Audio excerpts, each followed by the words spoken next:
seen Caitlin Collins lose control of an interview with Trump. The problem is that both Biden and Trump embellish, exaggerate, and downright lie at times. Here's the president. No president's had the run we've had in terms of creating jobs and bringing down inflation. It was 9% when I came to office. No, it wasn't. That's not true. It was 1.4%. That's a big difference. And Biden hasn't apologized or corrected it. And Donald Trump embellishes and exaggerates all the time. What are they going to interrupt the debate every 10 seconds when these guys don't tell the truth? Who's going to fact check it? And plus, they hate each other's guts. Who's going to control it? Back in a moment. You can now watch new episodes of the No Spin News live on Samsung TV Plus. Tune in each weeknight at 8 p.m. on the First TV for breaking news, honest analysis, and the best election coverage in America. Please join me, Bill O'Reilly, at the First TV, now available on Samsung TV Plus. Start watching today on your Samsung television, Galaxy devices, or the Samsung TV Plus mobile app. Check out the No Spin News each weeknight at 8 p.m. on the First TV, Samsung TV Plus. That is the Morning O'Reilly Update. More analysis later on. This hour, the Vic Porcelli Show, brought to you by Connor Roofing. You can count on Connor for all your roofing needs. Visit ConnorRoofing.com. That's CONNER Roofing.com. Vic Porcelli. Come on, you're Italian. You understand. Every day is a busy day all of a sudden. You talking to me? You talking to me? Tough and smart, and I love Italian, so, he's definitely Italian. At least I have this show to come and talk about it and let some stuff up. What kind of a show are you guys putting on here today? The Vic Porcelli Show. Good morning, freedom lovers. Kenny Williams, you freedom-loving Vic head. How you doing, baby? Yo, Vic, you freedom-loving... Well, you're not a Vic head, I guess. Are you? I guess. You like King Vic head? No, I don't want to be the king, but... I could be a Vic head, I guess. Yeah, you can. You're the ultimate Vic head. You're the boss. You're the boss. All right, big day today. It's Thursday. Everybody loves Thursdays, and Karen Kataline's a big reason for that. She's up first. Careening into the abyss at 9:25 today. The more Joe Biden exists, the harder Karine Jean-Pierre's job becomes. Right. I mean, A, she's stupid. B, he's completely an idiot. So I don't even know why she wants to walk out there every day. Actually, I don't even think it's harder for her because she's doing the same thing. She just says, let's be clear. We're not going to get involved in that. We're going to send you to wherever the question pertains. I don't have any answers for you. So, all right. I don't want to get too far into it right now, but what if she worked for a great president?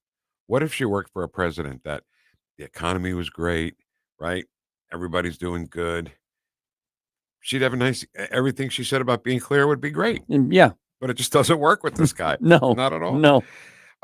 We have a candidate for lieutenant governor in Missouri joining us at 9:41 today. His name is Dave Wasinger, and we'll see where he stands on law and order, America First, and all that stuff, and fighting the so-called Republicans in the Missouri legislature. That's at 9:41. Nate Lucas at 10:05. Porcelli's Deli today is going to be all about Motown. Yeah. And an event that happened that was so historic, when people say, oh, water cooler talk, what everybody's talking about, something happened on this day in 1983 that everybody in the world was talking about the next day. Yep. It's crazy. And that's at 10:25. Okay, Pledge of Allegiance time. Ken, who leads us? The people from Walter LaPere American Legion Post 208. That's in Manchester. Yes. All right. Do it. I pledge allegiance to the flag of the United States of America and to the republic for which it stands, one nation, under God, indivisible, with liberty and justice for all. All right. Thank you so much. Let's go. Something nice and Jewish. Give me a bouncy seat. The one and only Karen Kataline. Did you know that I'm married to a trucker? I feel like using a Yiddish word, famished. Spoiling in front of my computer, I am. They're just too dumb to lie. He has the effect of 6 shots of scotch. Love that so much. Good morning, Karen Kataline. Hello, Vic and Ken. Good How morning, are you? Karen. It's just the way you say that. 6 shots of scotch. And every time I hear it, I think, wouldn't they be like asleep under the table? What I Yeah. think I was trying to say is that it's a shot in the arm. So it's probably a misnomer, the whole thing. But it's okay. But it It's sounds good, fine. It's though. what came out of my mouth. The way you say it is the way you say it, and that's it. I guess. All right. So Yeah. I don't know where to start here with you, and I don't know how we don't talk about this 14-second video that Joe Biden made yesterday, taunting, I think is a good word, President Trump about this debate. Should we hear that? Should we? Before it's number two, and let's hear it, and then we have some things to say about it. Are you up for that, Karen? Yeah, sure. Go ahead, Joe Biden. Donald Trump lost 2 debates to me in 2020. And since then, he hadn't shown up for debate. Now he's acting like he wants to debate me again. Well, make my day, pal. I'll even do it twice. So let's pick the dates, Donald. I hear you're free on Wednesdays. So, wow. I hear you're free on Wednesdays. Why, is that the day they engineered to give him a day off from being prosecuted? Exactly right. There's no court on Wednesdays. Ah, gee, he's paying attention, isn't he? Well, no. Somebody said, just say. Yeah. Okay, here's the thing. That was a 14-second Yeah. video, and there were 6 Yeah. edits on the video. 6 different edits. How about that? So he couldn't even get through 14 seconds. How's he going to debate for 2 hours? That's about 2.5 seconds per clip. And is this you knew it just because your engineers knew that there were 6 edits on it? I watched it. It's a video. You can't miss it. You can't miss it. I didn't see it. I'm sorry. If you watch the video, they're jump cuts. You know what Yeah. I mean? I mean, the Oh, angle's okay. different. I mean, you can just sit there and get 1, 2, 3, and because he can't talk for 14 seconds in a row. What does he think is No. going to happen at a debate? Yeah. Gee, do you think somebody put supposedly, he can't even enunciate the words that are put in his mouth. He won the last 2 debates. Just what I was writing down. Are Yep. you kidding me? Yep. Really? The whole thing. I mean, the emperor isn't just naked. He's like on another planet. The emperor is naked. Unbelievable. And stupid. Yeah. But so that's how it starts out. So I beat Donald Trump in 2 debates. Mhm. And then he does he thinks he's a tough guy, Yeah.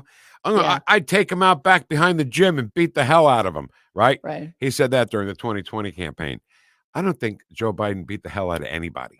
Never. See, Karen, Vic and I had a conversation about this off the mic yesterday after the show, and what Uh-huh. I think that Donald Trump should do is instead of agreeing to, first of all, CNN and ABC, I think he needs to say, no, here's how it's going to work out. We're going to set up shop behind a gymnasium at a high school. Yeah. Okay. and we're gonna put up bleachers with a bunch of people there, and then you and I are just gonna go. We're gonna wrestle. Well, why do they get to set the terms? I mean, just because you invite someone to debate doesn't mean you are required to go on their turf with their so-called moderators. That's the funny thing about it is that they know, his people know he can't debate. And Ken and I think, are on the same page that these debates are never going to happen. I don't think so. Because Biden's going to drop out. No, I can't. They're going to make him drop out and somehow blame it on Trump. I don't know. I mean, you know what? I was thinking, because I had a feeling we were going to talk about this. And totally as an aside, we were totally out of pocket yesterday. Yesterday was our anniversary. So we went to a drive-through safari. It was so much fun. And so I was pleased that I didn't know this until this morning. But one of my favorite things that Donald Trump says is, let's see what happens. Yep. I love when he says that, Yep. because that just tells you he's ready for anything. He's going to wait and see what they do. And I don't feel confident that any of us even has a clue what they're going to do. I know it's going to be sneaky. I know it's going to be disingenuous. I know it's not going to be straightforward, honest, or playing fair. That I know. Of course. But how it's going to play out, I don't know. Well, let's look at some of the, first of all, one more thing I want to say about the video, the tough guy part, right? Well, make my day, pal. Now all of a sudden he's Clint Eastwood. Yeah, right. right. Make my day, pal. Yeah. He's so unlikable. They used to say, "Oh, he's a nice guy." What a lie! Right. Well, What a lie. that's the he's a image. nasty human. Yeah, that's the in image so they many try to ways. portray, is that he's a nice guy. Oh, I can't answer that question. I'll get in trouble. If Oh, they need to constantly portray him in a certain way, it means he's nothing like what they're trying to portray. Nothing. exactly right. All right. So that's that. The moderator, one of the moderators will be Jake Tapper from CNN, who you can go back. If you just type in Jake Trapper, Jake Trap. Wait, what's his name? Tapper. Jake Tapper. And that was a great Freudian slip. Yes, it was. Jake Trapper. If you go and put his name, that guy, if you put his name in and the word Trump into YouTube, you will see him bashing Trump in every single video. Well, how is that an objective moderator? Well, you know what it is? I don't know if Trump is obligated. There's no obligation here to accept the terms. But if he doesn't, the entire propaganda media is saying, see, he's scared. Exactly, he doesn't Karen. want to debate. Exactly. But that's okay. I don't think he's afraid of that. Oh, he's already accepted. He's already accepted. He accepted the terms? Yeah, everything. Yeah. See, he's playing that smart. No, he's playing that smart because Why? he's saying yes to everything. So they can't do what you just said, right? They can't say, oh, look, Trump's doing this, Trump's doing that, right? And here's another part. The microphones will be cut off after your time is done speaking, or after your time has thrown out. And I think that's an advantage for Trump. It is. I still don't like it because I'd love the back and forth. Right. Because Biden will wither if that happens. And I think that Trump and you won't get to hear his open mic comments that make him look stupid. Right, but you'll be able to hear Trump because he'll talk anyway, mic on or not. Yeah. Yeah. It's the whole disingenuousness of it just bothers me so much, but there's nothing we can do about it. I mean, they're trying to pretend like our whole life today in America is pretend. And this is really no different. And so we have to march to their drummer. I don't know. I mean, geez. So I'm supposed to know, right, but I don't. Joe said, I beat Trump in two debates. We talked about that. And then he says, and he hasn't debated since. Well, first of all, he hasn't debated in Republican primary debates, which is none of your business, Mr. Democrat president. Yeah, it wasn't because he was scared. It was because he was so far ahead, and they were fools. Exactly, but that's not that's not what he tries to portray in this video. Reality never matters in politics. I'm trying to think that when you talk about playing, when Republicans debate and discuss about, well, I don't want to do that because then they'll say this. I'm always of two minds about it because part of what they do so well is to constantly put us on the defensive. My whole strategy is going to be in how I can avoid this or that criticism. I think that's one of the reasons Trump is so incredibly effective. Yeah. Because he doesn't play the game that way. Exactly. And he never does. He never bows to their demands or anything else. He's not afraid of their criticism because it's insane. It's unhinged. Right. And so no mics, no crowd. It's going to be in a TV studio with just Jake Tapper, Dana Bash, Donald Trump, and Joe Biden. That's it. Mm-hmm. What do you think of that? Well, all it really smacks of is this desperate need to control everything. Control. And if people don't think that Biden will have somebody talking in his ear and he'll be hyped up on God knows what, then they've been watching because they're going to. And the interesting thing we've seen is when they give him whatever they're giving him, Adderall or whatever, he just comes off incredibly angry. Always. He's always angry. But the desperate need to control and manipulate. Notice Trump doesn't have any people going, okay, it's got to be this way. It's got to be that way. So no matter how many times they say, oh, Trump is afraid, that's a total lie. Yeah. They're showing they're afraid. I wish they were more afraid, frankly, because, all the Republicans that say, oh, they're running scared. They know the polls, blah, blah, blah. I wish they were a lot more afraid than they are. I don't see the strategy at all from the Democrats on this. because even if they're cutting off the microphones, what's the response time? Do we know, Ken? Do you know? Karen, do you know how much time you get? Is it 2 minutes? Is it 90 seconds? I thought I heard 2 minutes, but again, I was a little out of the loop. I think it's 2-minute response, and then of course he'll say, "Well, can I rebut?" And then they'll control it, and people forget the kind of questions that they ask, the kind of questions that Jake Tapper would ask, as opposed to the kind of questions Tucker Carlson would ask. Right. Right. Sure. I mean, it's a whole different debate based just on the questions and the things that get ignored and swept under the rug. Yeah, I think it's 2 minutes to answer around the barn. So I think there's automatically a rebuttal built in. So you know, like, let's say Joe Biden stutters and stammers throughout 2 minutes, and then Donald Trump does his rebuttal.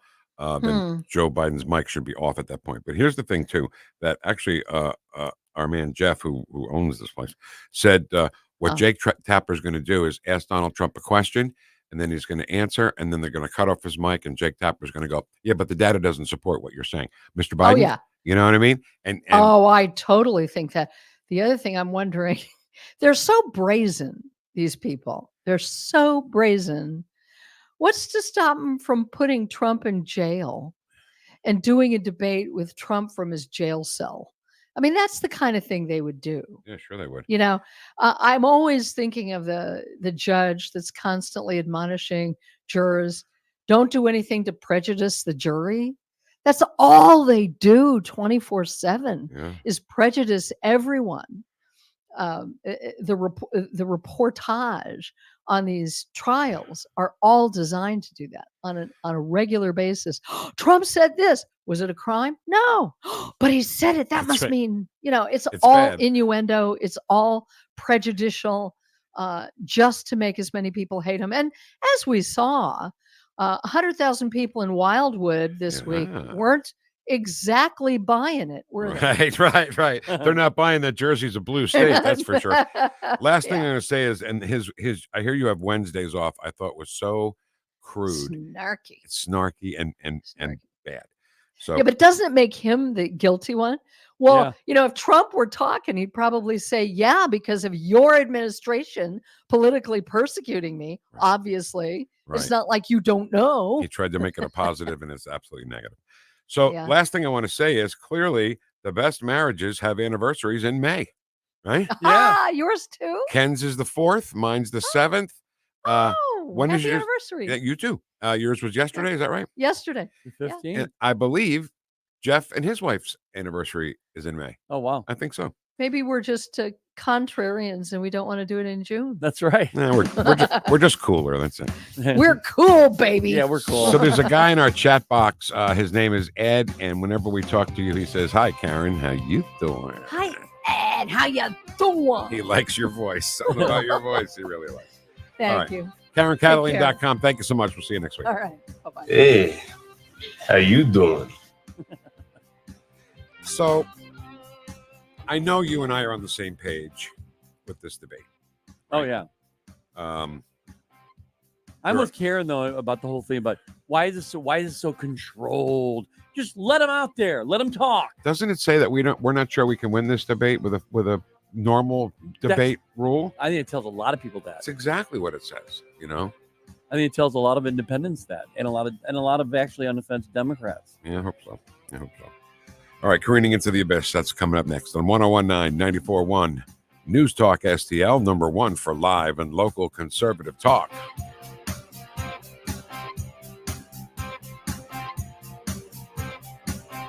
Watch us on our live stream using Rumble, Facebook, and Twitter.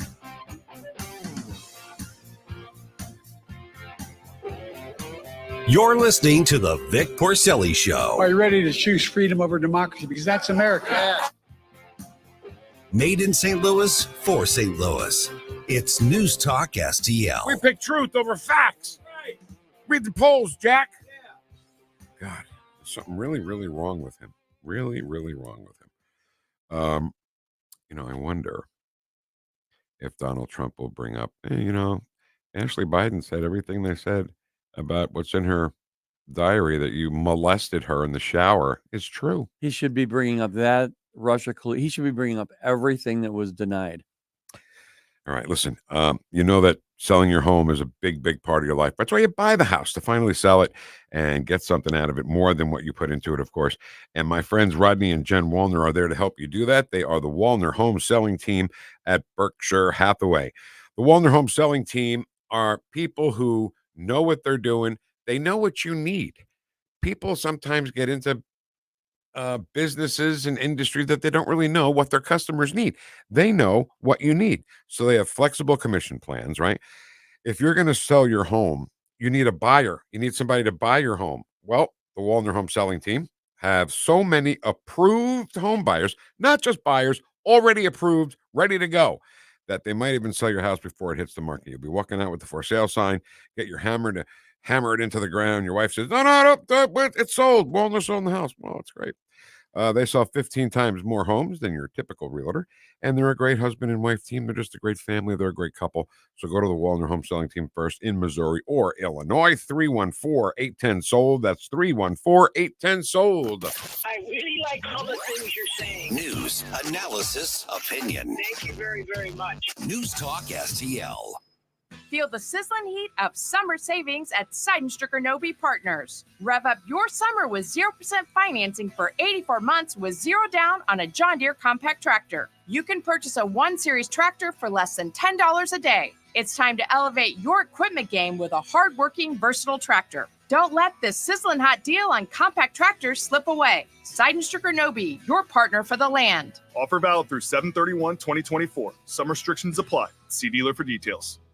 Hey, it's Tony Colombo for the Cleaning Pros at Zero Res. Zero Res knows there's nothing more important than the health of your family, and the health of your home has a direct impact on that, and that's why they have this great offer for the month of May. Book a cleaning now and mention the Colombo special, and you'll get 3 rooms of carpet cleaned starting at just $129. Plus, you can take $50 off your air duct cleaning. Keep your home clean and healthy with the pros at Zero Res. Just mention the Colombo special when you call 314-474-2020 or when you book online at ZeroResSTL.com. I'm Dr. TJ, owner of the Institute of Natural Health, co-owner of Optimal Nutraceuticals, and the host of Wellness 101. Wellness 101 is designed to cut through the nonsense and provide you common sense, science-based information regarding health and wellness. On the show, we discuss topics like thyroid health, gut health, hormone optimization, and many others. Our show airs Saturdays at 10 a.m. and 2 p.m. and Sundays at 11 a.m. and 3 p.m. right here on News Talk STL. For more information, visit us at INHSTL.com. That's INHSTL.com. This is News Talk STL. News, analysis, and opinion from the voices you know and trust. News Talk STL at 1019, 94.1, and NewsTalkSTL.com.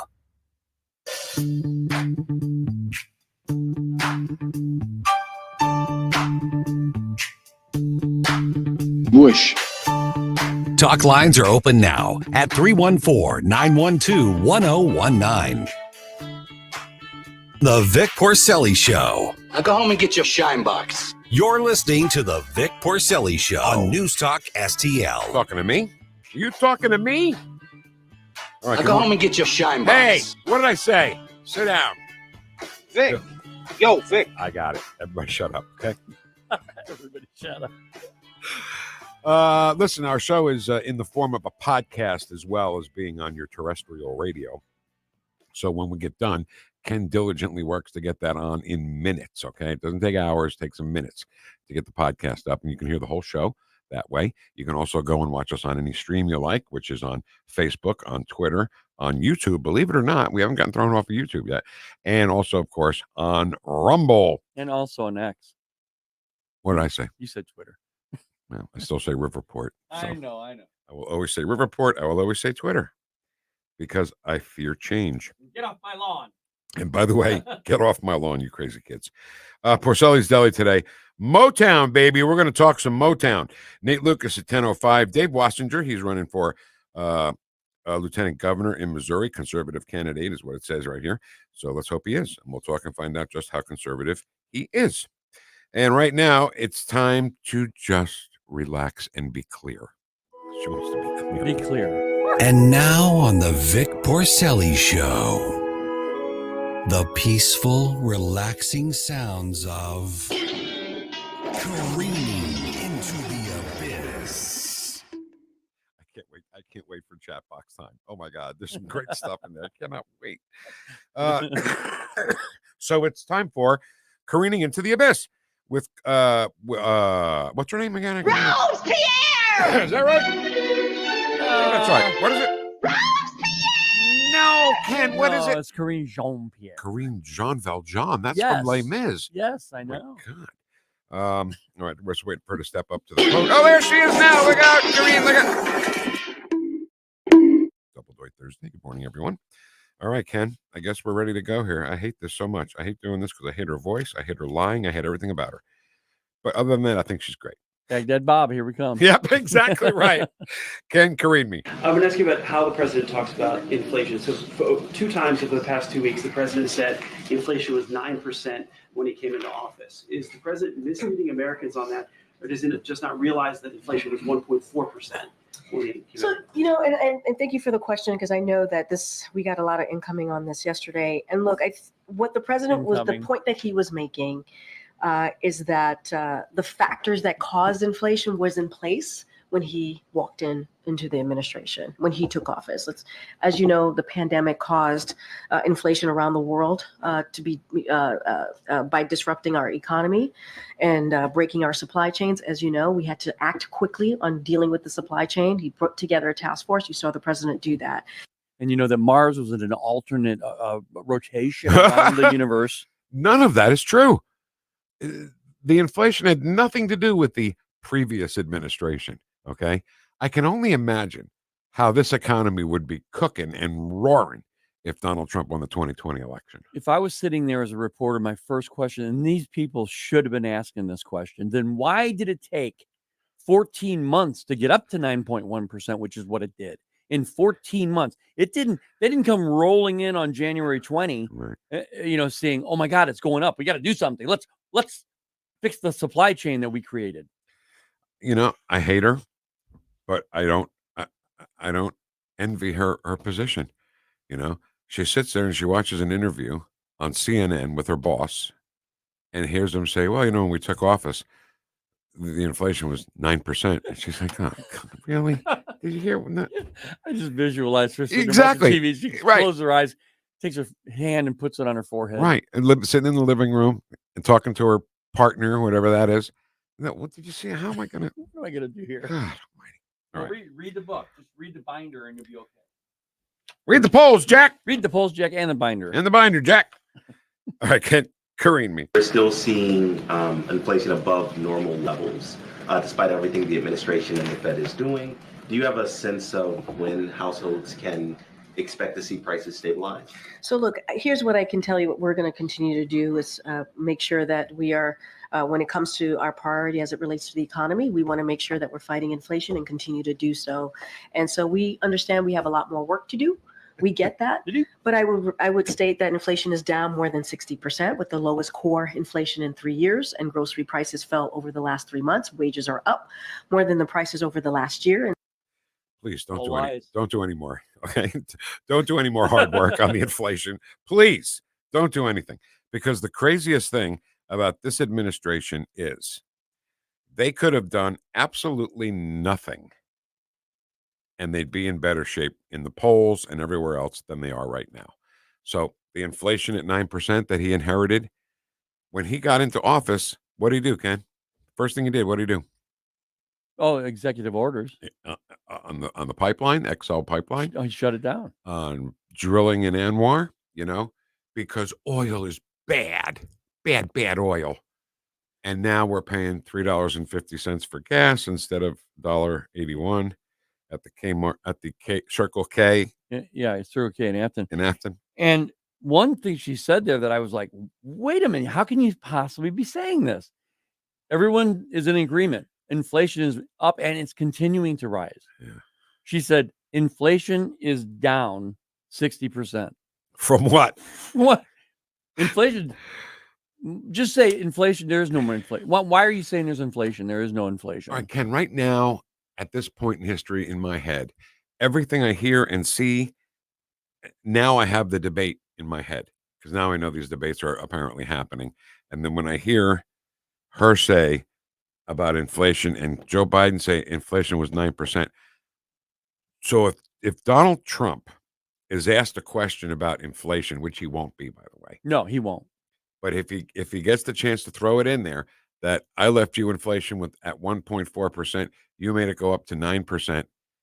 How is Joe Biden going to respond to that? Oh, I know exactly how he's going to respond to it. He's going to say, no, you didn't. You didn't leave that with me. It was 9%. He'll say that. I mean, Vic, he's going to say the same. Remember the last debate that they had? He lied through it, the whole thing. My son never made money from, what's he talking about? China. Yeah. Keep the record player on at night. That wasn't a presidential debate. That was a primary debate. Yeah. But he was trying to say, stay informed, right? Keep electronics with you so you can hear the news. And he says, at first he goes, keep your radio. I'm sorry. I mean, keep the record player on at night. He said it right the first time. Right. Then goes back to correct himself and say, keep the record player on at night. He did that for us. He did that just so we can close out with it every day. And that's right.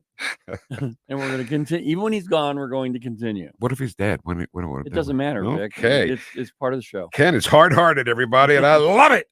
Kenny, Karine me. The president's comments, about his decision to pause a shipment to Israel came in the light of campus protests. I mean, were those comments made in light of, kind of appeasing or reaching out to younger voters or how people were feeling in the country at I that would point? say that we have been very loud and clear about our concerns about a major military operations in Rafah for weeks, for months.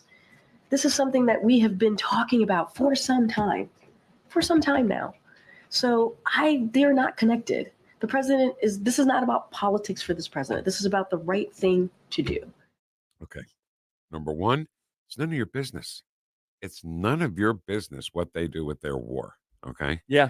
We're learning just what we said, Ken, that when we hear about the death toll in Hamas, we're hearing it from Hamas.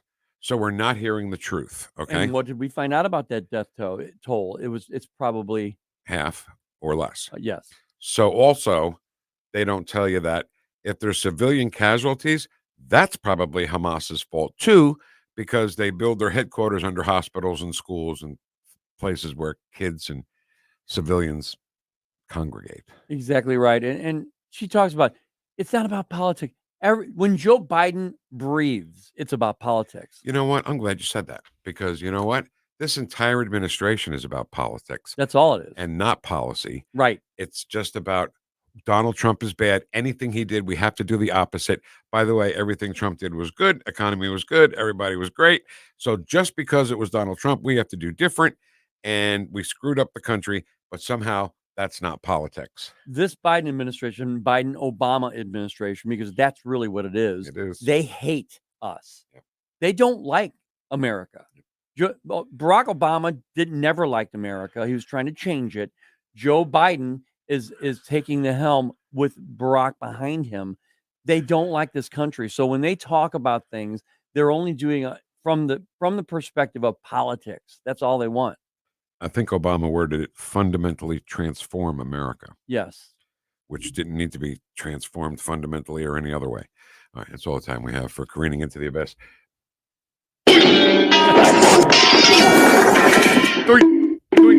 So oh no. I just looked up and saw what I didn't want to see. The Dow is now up over 40,000 for the first time ever. And you're going to hear every left-wing media outlet talk about it. And you know who else you're going to hear talk about it? Neil Cavuto. Oh, yeah, you will. He's going to go crazy at 3 o'clock this afternoon. And, oh, good, it's back down. No, but Vic, I don't think that matters, because remember back when Trump was president, that's all you ever heard from on the left. The Democrat fascists would say the stock markets had nothing to do with the economy. We worry about Main Street, not Wall Street. That's what they used to say. Yeah. So yesterday I was watching the news, and they had the Dow over there, and it was like 200 or 300 points under 40,000. And at 3 o'clock when Neil Cavuto came on, it never made it to 40,000. And you can just hear his little cheers. You fight me to 40,000. No, I mean, I like it for my 401k for sure. I don't think it has let's put it this way: the inflation rate and where it is right now because of this administration is hurting us more than anything. So people don't care about that. I know, but I just wanted 40,000 to I happen know. under Trump. Yeah, I know. Under feeble mind. Dave Wasinger is a conservative candidate for lieutenant governor in Missouri. We're going to talk to him next, see what he's all about. On 101.9 and 94.1 News Talk STL, number one for live and local conservative talk.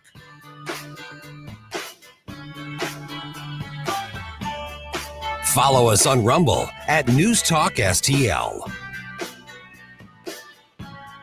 You're listening to the Vic Porcelli Show. Be cool, honey bunny. Be cool. Made in St. Louis for St. Louis.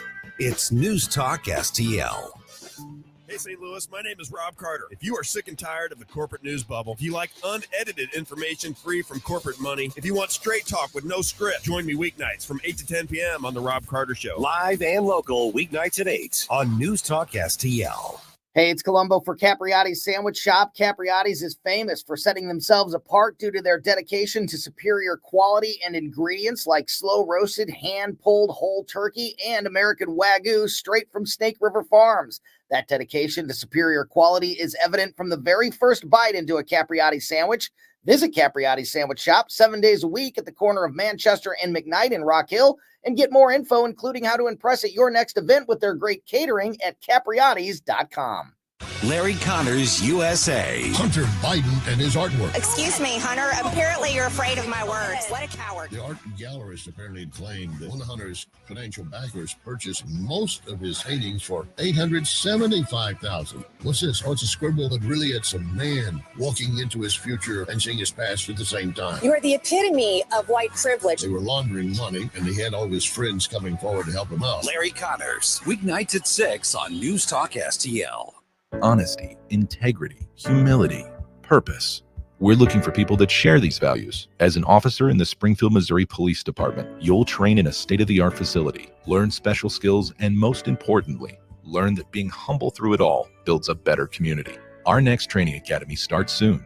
Work hard and dedicate yourself to the craft, and I promise you'll have some amazing opportunities. Visit gospd.com for more information. That's gospd.com. Brought to you by the Springfield, Missouri Police Department.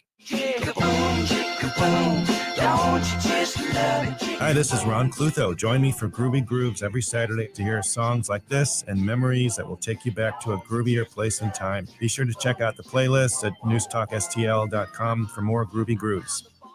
And now for something completely different. Groovy Grooves with Ron Clutho, Saturday nights at 10 on News Talk STL. This hour, the Vic Porcelli Show, brought to you by Connor Roofing. You can count on Connor for all your roofing needs. Visit ConnorRoofing.com. That's CONNER Roofing.com.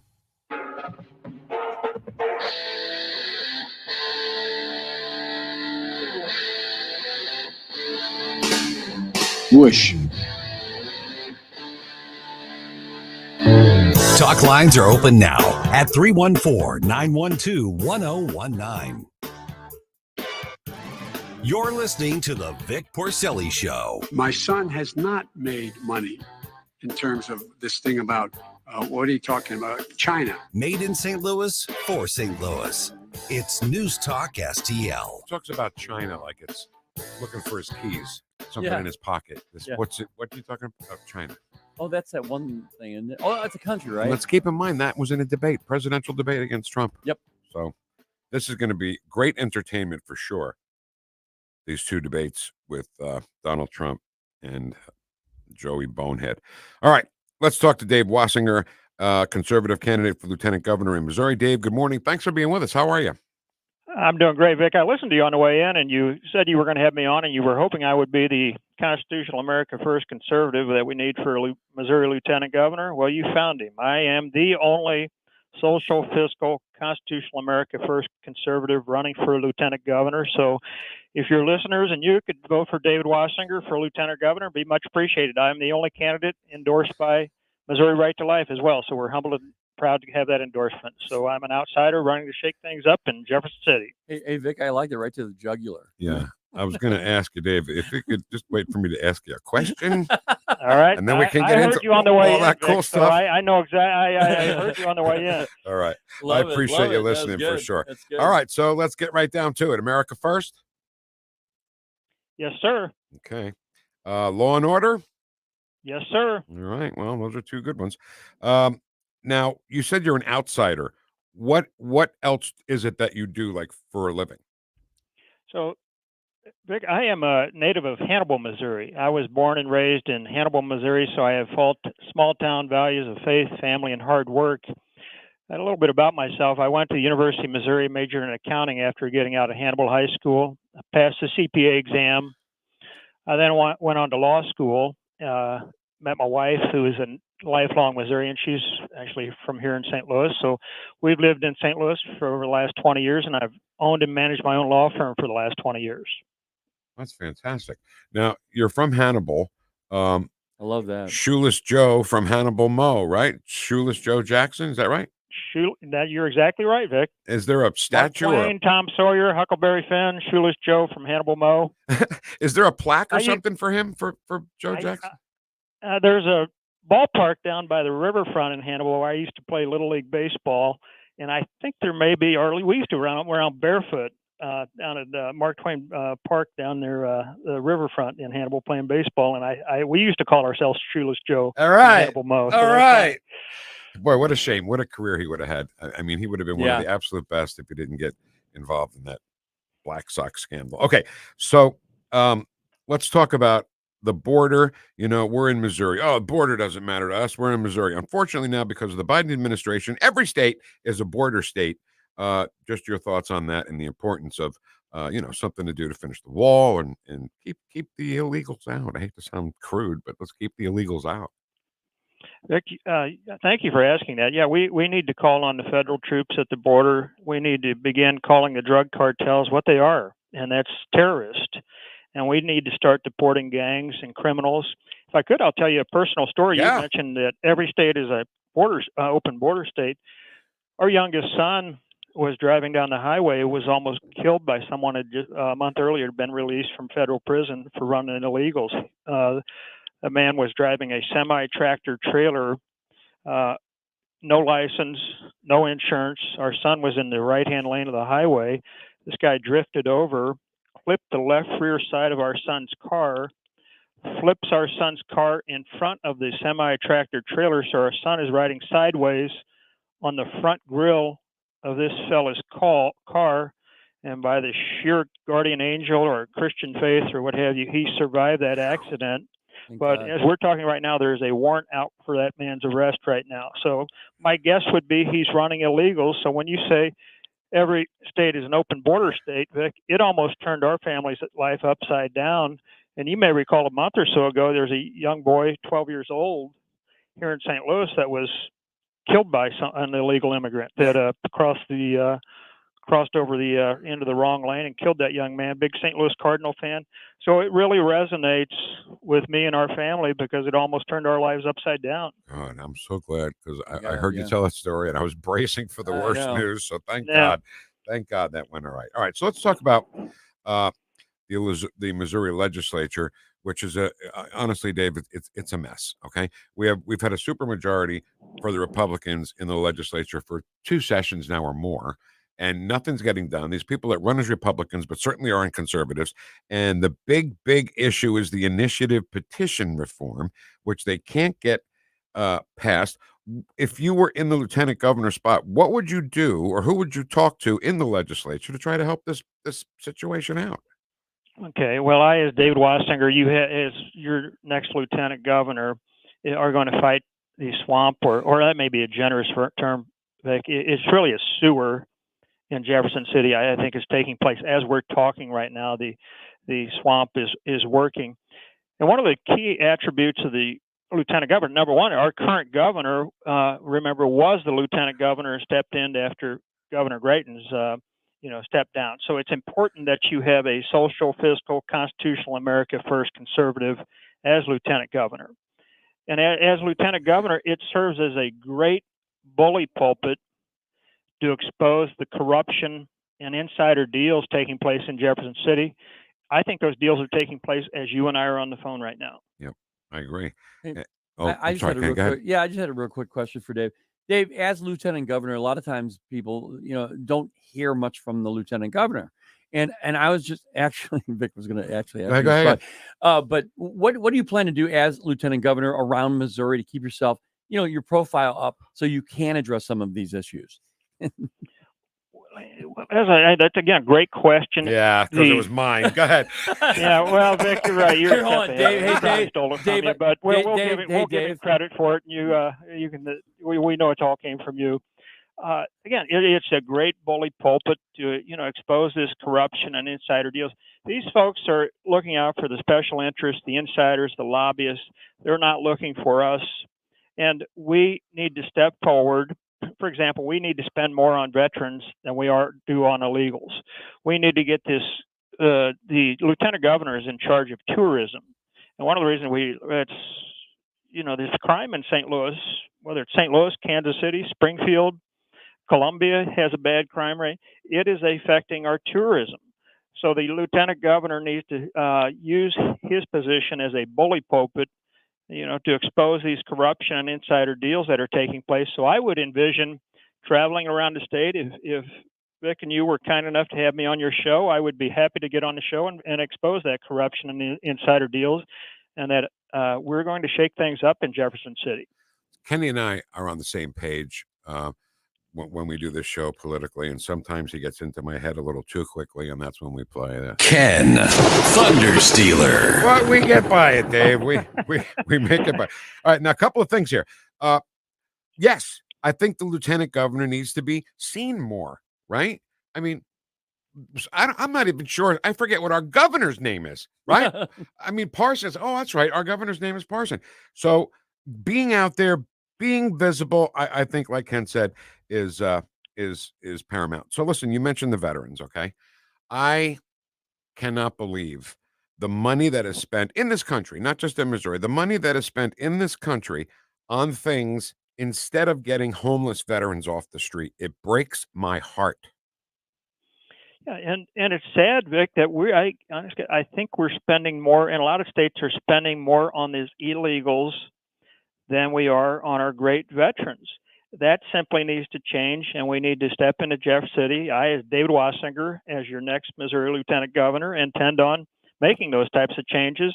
And if the legislature, which, as you noted, we have super majorities, is not able to get it done, I intend on using the Lieutenant Governor's office as a bully pulpit to highlight the swamp that needs to be called out and drained, and expose the insider deals that are taking place. So we're not getting it done in Jefferson City right now. Yep, I agree. Okay, so Ken just reminded me that we've spent $6.6 billion. No, $66 billion. Oh my God, yeah. $66 billion on illegals and only $3 billion in 1 year on homeless veterans. I don't get it. Okay, so let's talk about what they're doing to President Trump right now. You support President Trump? I've been a supporter of President Trump since the outset. We've been his vocal. We attended his inauguration. We attended the national convention in 2016. So we intend on standing side by side with President Trump and serving as a warrior alongside his to fight for the First Amendment, Second Amendment. As I mentioned, right to life. I've been endorsed by Missouri Right to Life. David Wasinger received their sole and exclusive endorsement. We intend on fighting for the police and fighting for lower taxes and small government. No, okay. Does the campaign have a website we can go to? Yes, sir. Let me say it and I'll spell it. It's because my name, davidwasinger.com, DAVIDWASINGER.com, and that will outline more of our America First conservative platform if you and your listeners want to take a look at it. All right. David Wasinger, conservative candidate for lieutenant governor. Thank you so much for your time today. We really appreciate it. And I'm sure we'll talk again before the election. Thanks, Vic. Thank you again. Have a great day. Thanks, Ken. Thanks, Dave. All right. Bye-bye. Dave doesn't waste any time. That's great. See, people are frustrated from all this, fluff and waiting around. Yeah, no kidding. He dove right into it. Right. Do I fluff and wait around? No, you don't. What are you trying to say? Nothing. Do you want to do the chat box? I think we should. Oh, play me some chat box music. How about that, smart ass? Do you want Rumble or Facebook? How about Rumble? Rumble first this morning. Chris says, good morning, gents. Ed says, I pledge allegiance to the flag of the United States of America. No for election. No for election. He said, hi, Karen, how you doing? Democrats will try anything. Republicans are gullible. And DJT, stop stooping to them. Agreed. I agree with that. Trump needs to come out today and say, on second thought, I won't accept those moderators. He's at least Jake Tapper, at the very least. Well, you know what I was thinking about that? No matter what parameters they put on Trump, imagine that. Him standing there going, whoa, hell, hold on. He's not going to just sit there and take it all. So I don't like to go against what you said, but I have to jump to Facebook real quick. Yeah. Because Barry has got a couple of minutes off from counting ballots and stuff. He's working around. He said, I want to debate with Trump and Biden in a cage with Dana White as the moderator. Oh. Would that be great? Yes. Okay. 101 straight up says, hiya, Vic. You're not chopped liver. Hiya, Ken. Good morning, Philip. Because good to say hi to you yesterday and say hi to me. So I was like, what am I, chopped liver? Did you see De Niro off his rocker on The View yesterday? Did you see any of that? No, I didn't because I don't care. But talking about how terrible Donald Trump is. Of course. Using bad language. Does he realize how stupid he looks when he does that, though? No, he doesn't. No, he doesn't. He just preaches to the choir. Right. Yeah. KJP is just a paid liar. Play it, Ken. Liar. Liar. Liar. Liar. That wasn't loud enough, though. Well, that's because you need two things. There you go. He printed a ton of money to build windmills in the ocean. So I'm sorry. Everything today somehow is going to get back to the debate. I'm sorry. We have to. Yeah. Because as far as money goes, how much did Trump want to build the wall? $5 billion. That's it. How much have we spent in Ukraine? Over $200 billion. How much have we spent on illegal immigrants? Over $66 billion in 1 year. But they didn't have $5 billion for him to build a wall, and we wouldn't have this immigrant problem. Oh, I'm sorry, it's not a problem because if you're a Democrat, because they're voters. But do you remember what the administration said for the first 3 freaking years? I'm serious, Vic. You're right. They said, "Oh, no problem. What are you talking about?" Right. Mayorkas said, "Oh no, the border is secure." Right. Okay. Let's see. Oh, a lot of spam in there today. Over to Facebook. Good Thursday morning. Barry again with his comment about Dana White being the moderator. How great would that be? That. How many stores have closed in the last 3 years? Is that Donald Trump's fault too? Your neighborhood is Afton. Yeah. Do you see areas of Afton that had stores all over and now the stores are gone? Or no, not so much like that, but it's very slow, the progression. We know what I honestly noticed was a lot of development during the time that Trump was president, and I don't see it right now. Exactly right. And I'll tell you, Manchester Road out in Baldwin, Manchester, Ellisville area. Yeah. Empty retail space. Yeah. All over the place. They're not moving. And Grant says, good Thursday morning, a bunch of Vic Heads. Yeah, it's easy for you to say sunny down there in Sanibel Island. Whatever. Nate Lucas is up next at 10:05. We'll see what we can get him all revved up about on 1019 and 94.1 News Talk STL, number one for live and local conservative talk. Whoosh. News Talk STL is proud to have Doug Voss as part of our lineup every week. Doug has been a staple on St. Louis radio for many years as one of the leading financial experts in the area.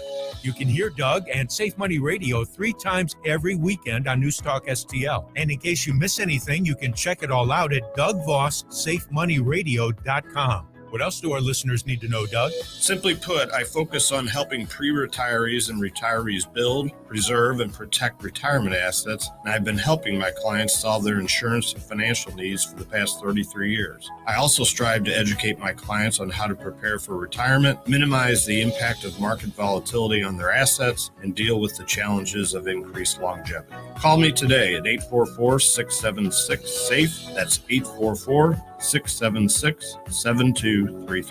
Doug Voss is a registered representative. Securities offered through DHL Securities, LLLP, member FINRA and SIPC. Report cards are a good way to show how well your kids are doing in class and where they might need improvement. We at the Show Me Institute believe schools should get grades too, so parents can see how their child's school compares to others. That's why we came up with the Missouri School Rankings Project. Click on the website moschoolrankings.org and it's all there. Rankings and letter grades for all the schools in Missouri. The rankings are based on categories such as student performance in English language arts and math, ACT scores, and graduation rates. Then we take the rankings and come up with a grade point average, just like your child has. Each school and district has a grade, and the website is easy to use. And now we've added spending data for every district, so parents, taxpayers, and policymakers can see where the money is going. Don't you want to know how your child's school stacks up? Learn more at showmeinstitute.org. The Show Me Minute has been brought to you by Show Me Institute and Show Me Opportunity. KLGY HD3 Clayton, K270BW Bellefonte, KNBS Bowling Green. This is News Talk STL at 1019, 94.1, and always streaming at newstalkstl.com. News this hour from townhall.com. I'm Rich Thomas.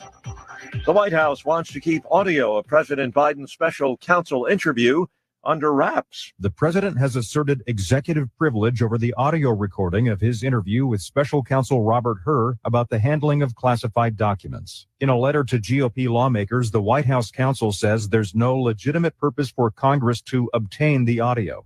The special counsel decided against prosecuting the president for keeping sensitive files, but he also embarrassed the 81-year-old Biden by portraying him as an elderly man with poor memory. Greg Clugston, Washington. Former President Trump's New York criminal trial back in session this morning. Michael Cohen back on the witness stand. The U.S. military has finished construction of a pier. It's meant to get more food aid to starving Palestinians in Gaza. Russian President Putin and Chinese President Xi have signed a cooperation agreement as the two leaders meet in Beijing.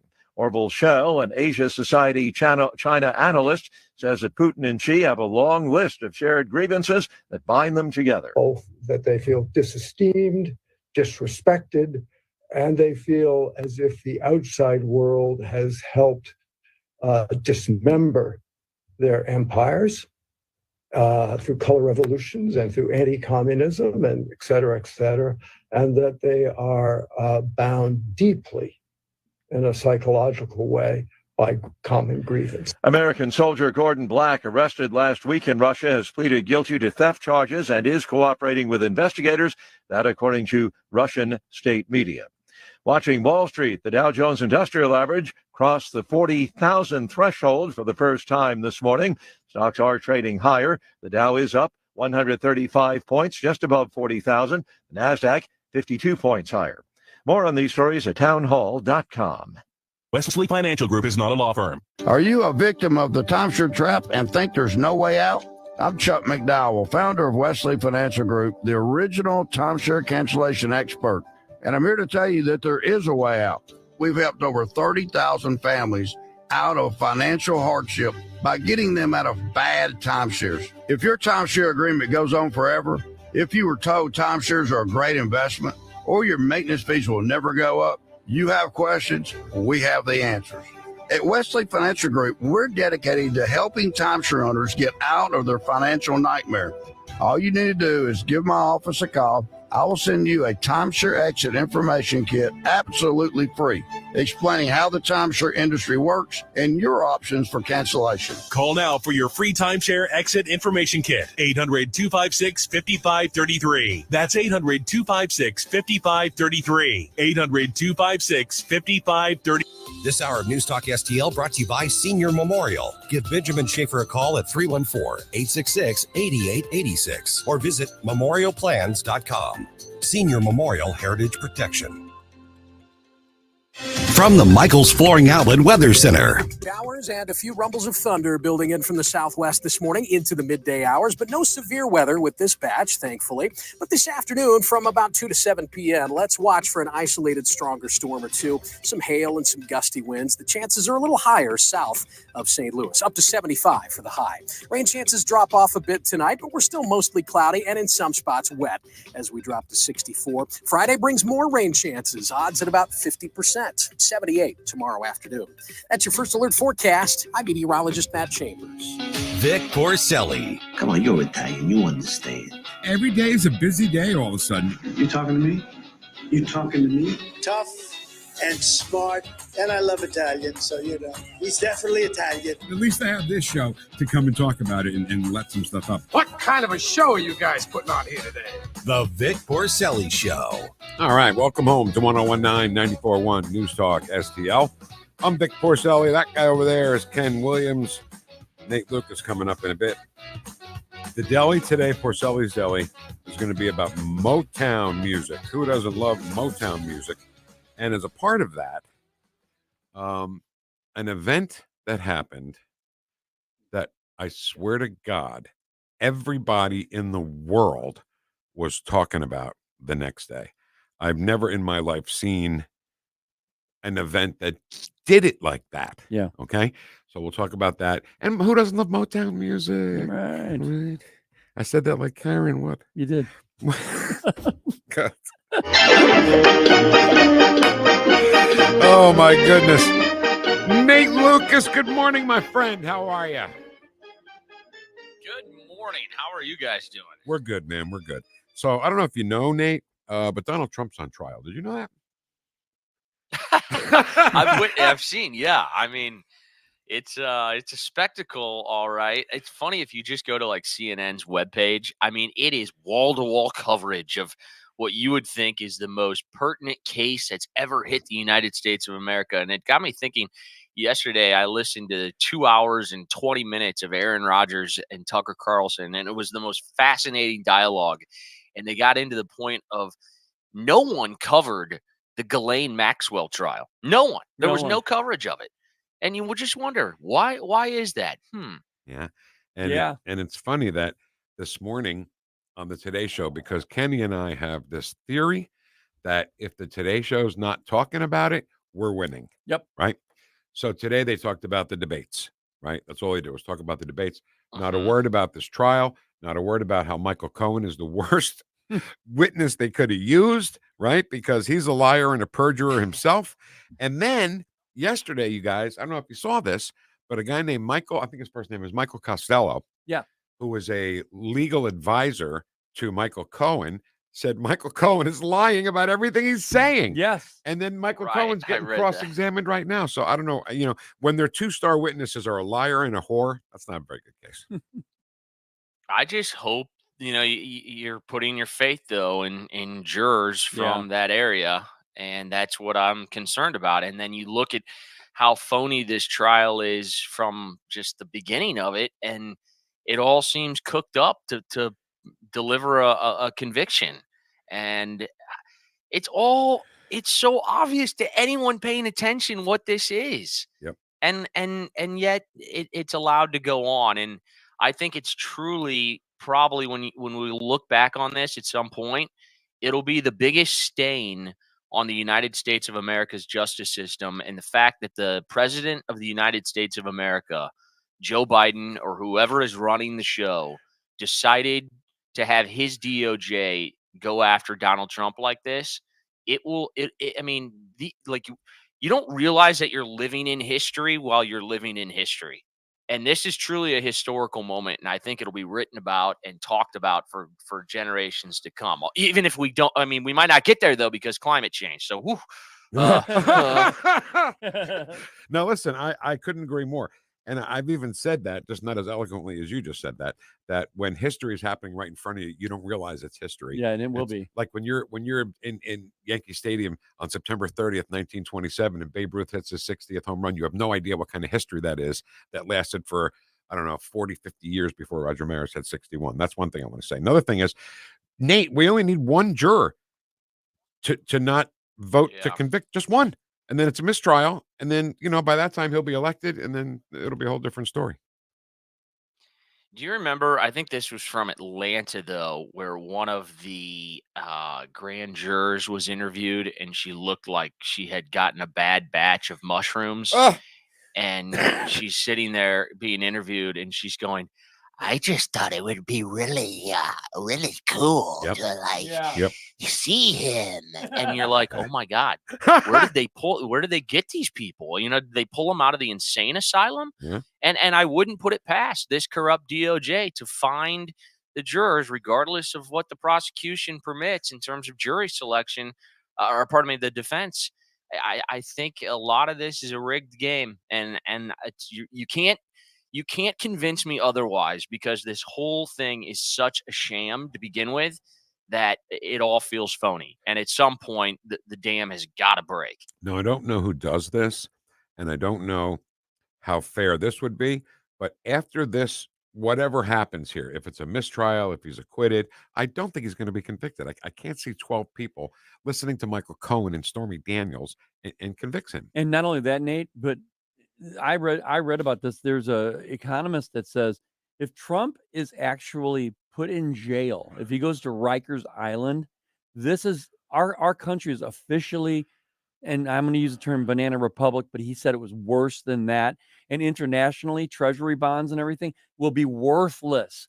Internationally, our monetary system that they use worldwide will be changed forever. All right, Nate, we're going to give you a chance to talk, I promise. But haven't I said that banana republic is not a strong enough term? Yes. I've said that forever. Yes. If you look up the definition of a banana republic, that's not what's going on. No. It's third worldism It's that's going on. It's worse, yes, right? as That's he number said, one. yes. And where I was going with that was, I don't know who does it, but after this is done, somebody needs to audit or review forensically what happened during this trial, including a judge that donates to Joe Biden. Yeah, I'm with you on all of these things. Go back to when he was running and the whole FISA and spying on his campaign. Like, there's still so many things, even though some light has been shed on that. Like, there's been so much. It feels like it's a foot of snow that hits us every single day with the amount of pressure that they're putting on Trump supporters to disavow him. Yeah. And that's where I think if you just look at this through a little bit of 3D chess for a second, so much of this I feel like is meant to build up anger amongst his supporters, and for that to turn into some brand of violence. Yeah. And that's why I think you saw what January 6th was and how they tried to frame it. And now if they can work on really getting the millions, tens of millions of Americans stirred up to the point where they actually do something where you could have complete, lockdown control and throw a lot of people in jail in this country. I'm telling you, I think they're like begging for violence. And that's why it's extremely important for supporters of Donald Trump to just let this process at least play out through the sham. And then you hope to God that we still have some faith in our justice system or the Supreme Court to ultimately come down with the correct decision. But all of this, I really do think is made to frustrate, divide, and then conquer America.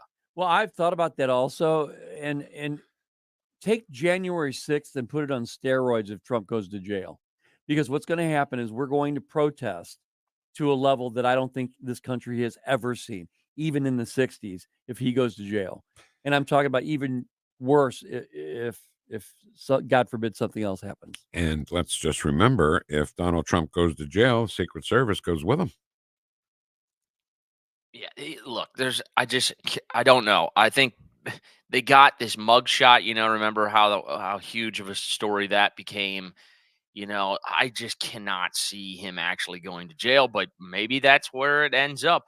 Here's the thing.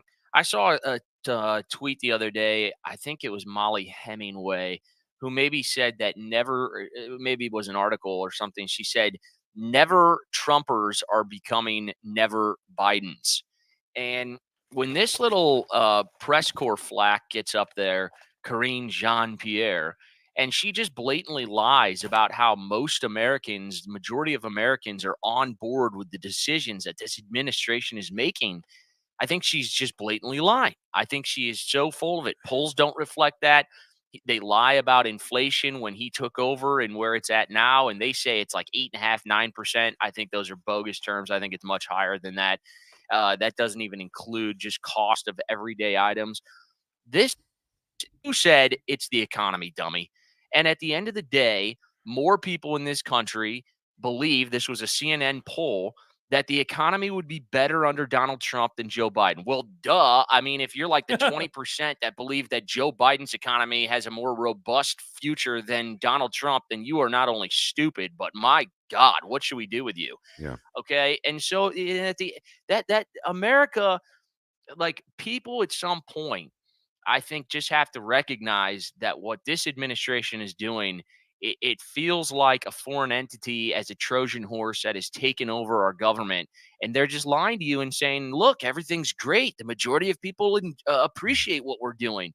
And that's just not true. People are tired of this nonsense, and people don't have any money right now. That's another thing. Like, no one has money. The take home pay is probably lower than it's ever been. And whatever you're taking home, you're giving right back to inflated mortgages, inflated rent prices, inflated grocery prices. You're paying outrageous amounts for gasoline. It's just all like, you just feel like this is an unsustainable path in what should be a glorious country, the most free country. And yet it feels like a country that's been absolutely hijacked. All right. So to dovetail on what you're saying there, right? 20% of people think that the economy is doing just great.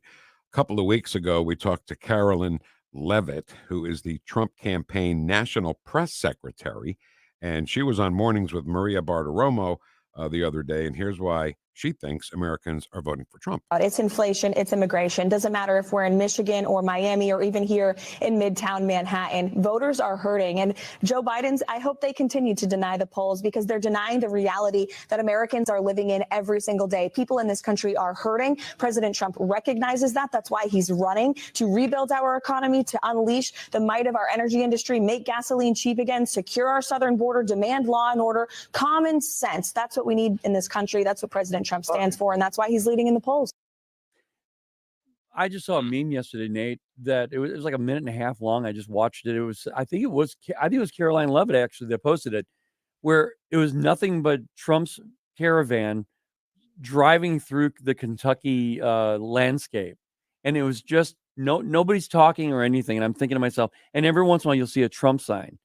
I'm thinking, this is the way America. This is the real America right here. What we hear about on TV on the Today Show is just a bunch of crap, a bunch of noise. Real America gets it. Well, the real America isn't on television, and all of, whether it's NBC, ABC, CNN, CBS, MSNBC, even Fox News, all of these legacy media types are just run amok with nonsense. And I mean, even Fox News, I hate to say it, but like, you watch it and they are a shell of what they once were in terms of a brand. And, it got to the point towards the end of Tucker's tenure there where, like, if he was must-watch television to me because he was just calling out the lies. And that's really when you break it all down. Like, our government is just blatantly lying to us. And with what Elon Musk has been able to generate on X is so important, because it's starting to just show people the white and black evidence, the smoking gun evidence of how ridiculous both sides have gotten. Yeah. And, when they sit up there in their posh spots and they talk about how much we need to give to Ukraine and we need to support all these foreign entities, and then you just see a shot of our cities across America. You go to visit an airport. I was in DFW last Thursday. I talked to you. DFW is one of our nation's hubs for American Airlines.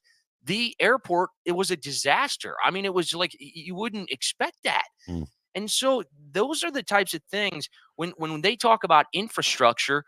Pete Buttigieg doesn't know a damn thing about infrastructure, and it all goes to this green climate scam because the Democrats have money invested in all these companies they're giving government kickbacks to. Yep. And people are recognizing that. And so at some point, it just has to, like, I don't know if anarchy is probably too much of a strong word for people to understand, but it's truly anarchy at its just most organic state is when people know that their government isn't doing the job that they've been elected for. And I think we need a massive, massive change in Washington for this thing to truly change on its head. And it's beyond time. And I think people are finally recognizing that. I hope so. Now, well, I got to go back to something you were talking about. You said 20% of people think the economy is doing just great, and you called them stupid, right? Now, we have said on this show that if you're a Jew and you vote for any Democrat right now, that I don't know what to tell you. I don't know how we worded it, Ken, but we said you're not thinking right. I can't help you. So Donald Trump said, if you're a Jewish voter and you vote for a Democrat, you need to get your head examined. Well, the left has taken that as, look, he's saying Jewish people need to have their heads examined. And that's how they twist everything. And that's how this debate is going to go, by the way. I know. And I'm, while it'll be must-watch television for junkies like us, the fact that Trump continues to do debates where he knows it's going to be 3 versus 1. I mean, what'd they say? Jake Tapper and Dana Bash are going to host the first one in June on CNN. And why? I don't know. I said this last year, and I criticized Ronna McDaniel, who was the head of the RNC at that time. I said, why is she continuously agreeing to do debates on their terms? And it just goes to show you how big of a feline Joe Biden is, because he talks a big game and he's Joe and he's tough, and then he won't go do a debate on any other network other than CNN. And who's doing the other one? ABC. NBC? ABC. Right. So he is such a wuss.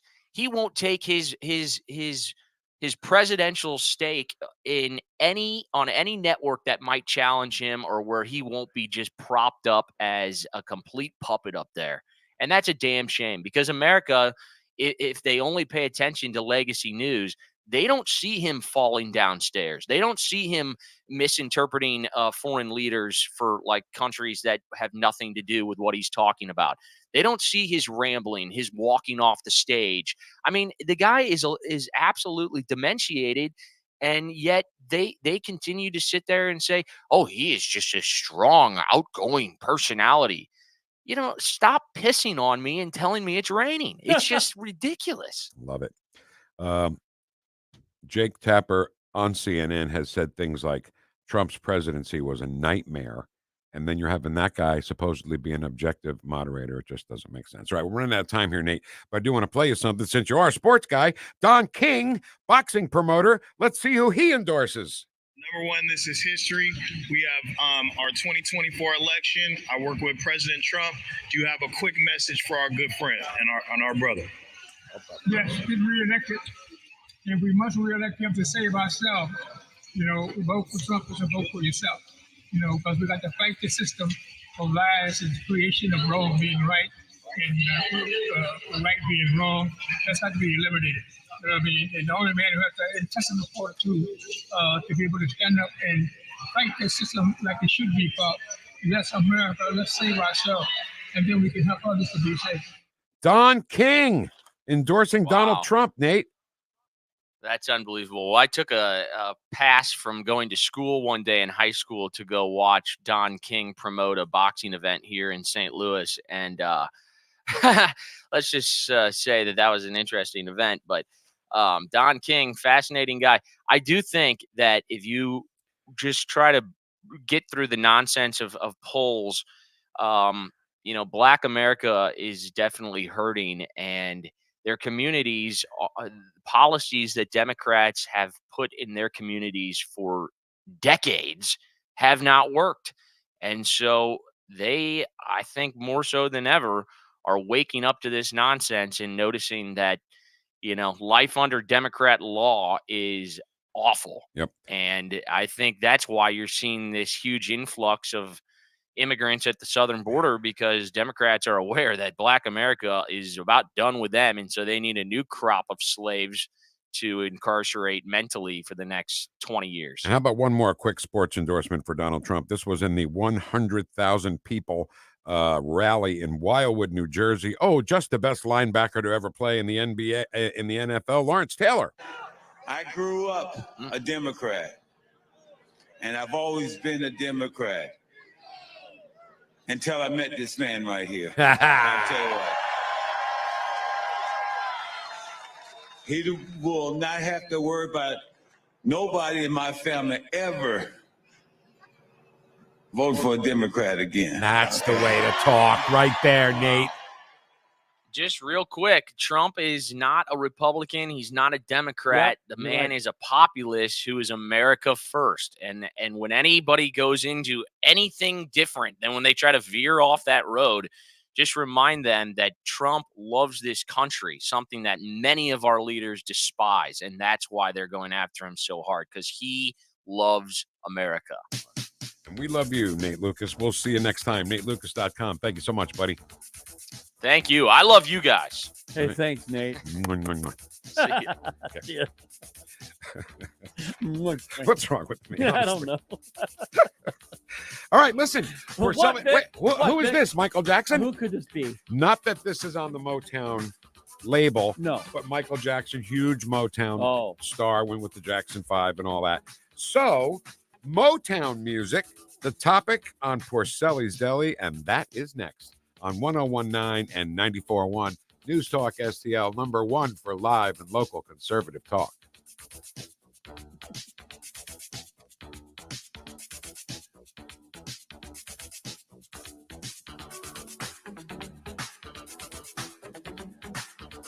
Stream the Vic Porcelli Show at Newstalk STL. You're listening to the Vic Porcelli Show. Biden's being Biden's being extremist. Oh, son of a gun. You thought I was going to say son of a bitch, didn't you? Made in St. Louis for St. Louis. It's Newstalk STL.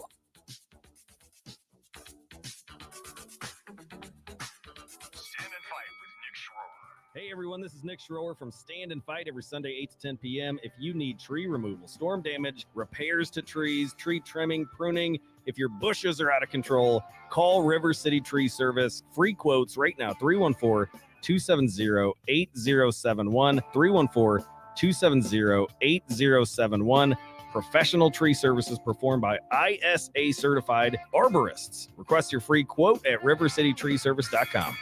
Looking to get a new carpet, hardwood, or tile installed quickly and efficiently in your home? Look no further than Michael's Flooring Outlet. Michael's Flooring Outlet is a family-owned and operated business with a 30-year history of offering a diverse array of high-quality options in flooring. My parents and in-laws used Michael's to rip up their old carpet and replace it. They are both happy with the product and installation from Michael's. You can shop at one of their 3 locations in Creve Coeur, Darting Prairie, or St. Peters, or you can check them out at igotfloored.com. That's igotfloored.com.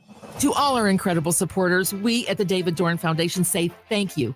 Your 5-star online reviews that you recently posted are beacons of encouragement on our mission to assist first responders. And a shout out to Steve Katraba, who reviewed us with these powerful words. The Dorn Foundation continues to fill a need in the public safety community and thereby to the public. Steve, your words are more than a review. They show the impact we're making for first responders. To read more strong reviews, Google the Dorn Foundation now. Danny Define here, host of the all-new show, The Next Gen, with me, Danny Define. We're going to cover all the hard-hitting topics on this show, from national headlines to things happening right here in St. Louis. Next Gen with Danny Define. Join me every Sunday at 10 p.m. right here on News Talk STL. Welcome to Porcelli's Deli. Yes, very good. I'll have a Bloody Mary and a steak sandwich and a steak sandwich, please. Over here. Ketchup. Where's the ketchup at? I bet the Chinese food here is terrible. With Vic Porcelli. He's a very strange young man. He's an idiot. Porcelli's Deli is moved to 101.9 and 94.1 News Talk STL. Come on in. We're open. Have a seat. Vic will tell you a story. Hi there. Welcome to Porcelli's Deli. Pull around to the second window. We'll get your order to you as quickly as we can. Today, Ken, we're going to talk about Motown Records, okay? Yeah. Which I didn't realize had so many subsidiary labels. They had a lot of subsidiary labels. It started out as Tamla Records. They wanted to call it Tammy Records, and somebody else had used that name, so they picked Tamla Records. The very first Motown singles were on Tamla Records. And I think I had a couple of those at home on Tamla, thanks to Aunt Doris. Hitsville, USA. You've heard of Hitsville, USA. Yeah. But Motown is the basic deal. So Berry Gordy was the founder of Motown Records. He was a songwriter. In 1957, this is the launching pad for Motown Records. Berry Gordy met Smokey Robinson, right? Smokey Robinson and the Miracles. At the time, he was just a local 17-year-old kid singing vocal harmony for a group called the Matadors. And Gordy wanted that kind of doo-wop style on Motown Records. And Gordy and Smokey wrote "Got a Job," which was an answer to the Silhouettes' "Get a Job." Oh yeah, yeah. Get a job. Yeah. Sha-na-na-na, sha-na-na-na-na. So they wrote "Got a Job," and then the real, and then Jackie Wilson also was part of the very beginnings of Motown music. Reet Petite, he had a song called Reet Petite. Ken, do you know the song by Van Morrison called "Jackie Wilson Said"? Anyway, Oh yeah, yeah. the very first line in that is Jackie Wilson said it was Reet Petite. Oh, so he's tribute to Jackie Wilson on that, because the song's called Jackie Wilson Said. So I guess it's not really hidden. So and then Lonely Teardrops. I know you've heard Lonely Teardrops if you listen to Dan Bongino for just one day. Yeah, right. Right. He loves Lonely Teardrops, and who doesn't? So they went on to record other records with Smokey Robinson, and Shop Around was the big song that was the first hit for. You better shop around. Yeah. My mama told me better shop around. I could be a bass singer. I think I could do it. Could. Yeah, I sang bass. So then other bands, of course, went on to the Motown label. If I start naming them, we'll get yelled at for not naming them all. So who cares? The Supremes, right? 1964, Baby Love. That was their first hit. Baby love, my baby love. And Ken, it's just a little side story here. When I was in college at Fairleigh Dickinson University, I worked with the theater department on some of the productions, and we did a play called Vanities, which is not a musical, it's a straight play. And it's one of the scenes in the play is the kid that's in a high school, and the principal does an announcement over the speakers in the school that John F. Kennedy was shot. Oh. And the reaction of the kids, it's more entangled than that. But the play starts with the three main girls in front of their vanities, right? They use the word vanities in vanity and being vain, right? It's kind of a double. Right. So the three girls are sitting in front of their vanities, and all these oldies are playing.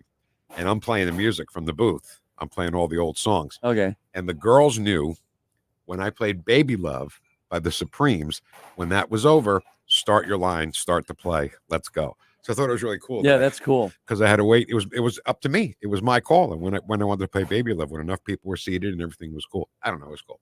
But Motown. Temptations, Four Tops, you name it. Jackson 5, Stevie Wonder, Marvin Gaye, the Marvelettes. The Four Tops. Now get this, okay? Then this brings it home to it wasn't DeCoin State Fair. It was over in we opened for the Four Tops. You opened up for the Four Tops? Yeah. Did you meet Levi Stubbs? Yes. My mom, Vic, had to go to my show because of them.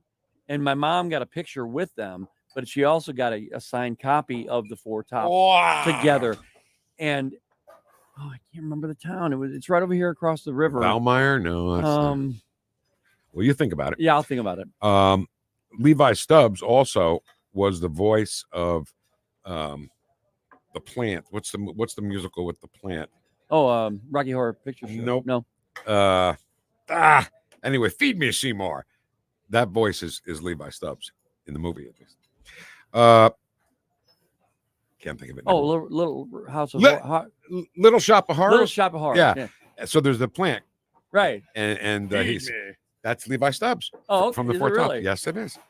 So, and by the way, in New York, they would have these revival shows.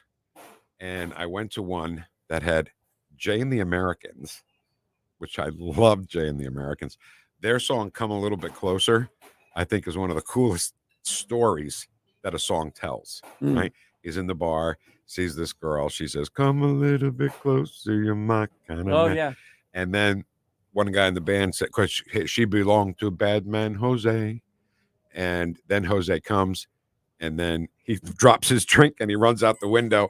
And as he runs out the window, he hears her say to Jose, come a little bit closer. So she didn't care about him at all. Right. Whoever was near her, come a little bit closer. The Four Tops. So I got to see the Four Tops and Frankie Valli and the Four Seasons were the headliners, all in one show, Madison Square Garden. Not that they have anything to do with Motown. I'm just saying that I was there, and the Four Tops were there. The Marvelettes, So the Marvelettes, I love a song by the Marvelettes that I don't even think was a hit. It was called My Baby Must Be a Magician. My baby must be a magician because she sure got the magic touch. But they did Please Mr. Postman. You know, that was their big hit. Yeah. Junior Walker and the All-Stars were on Motown. The Temptations. I got a chance to see the Temptations at the Garden State Art Center in New Jersey. And that's when I think all of them were still alive, you know. So that was great. I'm trying to think of any other Motown, so I never got to see Marvin Gaye. However, I was on the air. I saw Diana Ross. I saw Stevie Wonder at Radio City Music Hall. Wow. Yeah, back in the late 80s. But so the Temptations, the Spinners, Gladys Knight and the Pips. I don't have to tell you how impressive the lineup was of Motown records. The Jackson 5. When the Jackson 5, so you know, like there was always a war. You were either Team Michael or you were Team Prince. Yeah. I was always Team Michael. Always. I love them both, but I was also Team Michael. I don't love them both, I have to say. Prince, okay. He's okay. Man, I always loved him. I get it. I get it. I'm not a cat, you are. But I like Prince, love Michael Jackson. You know why, Ken? Because when he was on Ed Sullivan, I'm looking at him and I'm saying, my God, me and this kid are the same age. We're 12 years old or however old he was. We're Michael Jackson, they were like the same age. Right. And that meant something to me. Oh, yeah. You know? And plus, you know, that dance they would do before. Right. So they went on, of course, to have a big string of hits. The Jackson 5. They kind of broke up. They were the Jacksons first, and then Michael went out on his own. Then he made the Thriller album. So the event I'm talking about happened on this day, May 16th, 1983. It was a television show called Motown 25, and it was the celebration of 25 years of Motown music. So Michael Jackson and his brothers, they did the little Jackson 5 medley, I Want You Back, ABC, all those songs. And then the other guys left the stage, and then Michael came on and did Billie Jean. Now, he lip-synced Billie Jean. Not the point, okay? But he did the dance that he did during Billie Jean, right? And then he does the moonwalk. First time we had seen him do the moonwalk. And America and the world lost their collective minds. Every single person in America was talking about that moment, Ken. And trying to do it. Absolutely. And he's walking backwards, but he's walking frontwards. We tried to do it, but we were stupid because there was no way. Yeah. And I swear to God, in my life, I have never seen an event that big that every single person was talking about it. Now, that's a pretty bold statement, okay? Because a lot of things have happened between 1983 and now, but nobody missed it. Everybody's, because this is back before VCRs and all that stuff, by the way. Right. You had to see it, watch it, and then talk about it the next day. That was Right. the cool thing about living back then, is you had to watch it, and then the next day was the day to talk about it. And I mean, everybody talked about Michael Jackson doing his thing to Billie Jean at the Motown 25 show. And it happened on this day in 1983. Wow. And that is all the time we have for Porcelli's Deli on 1019 and 94.1 News Talk STL, number one for live and local conservative talk.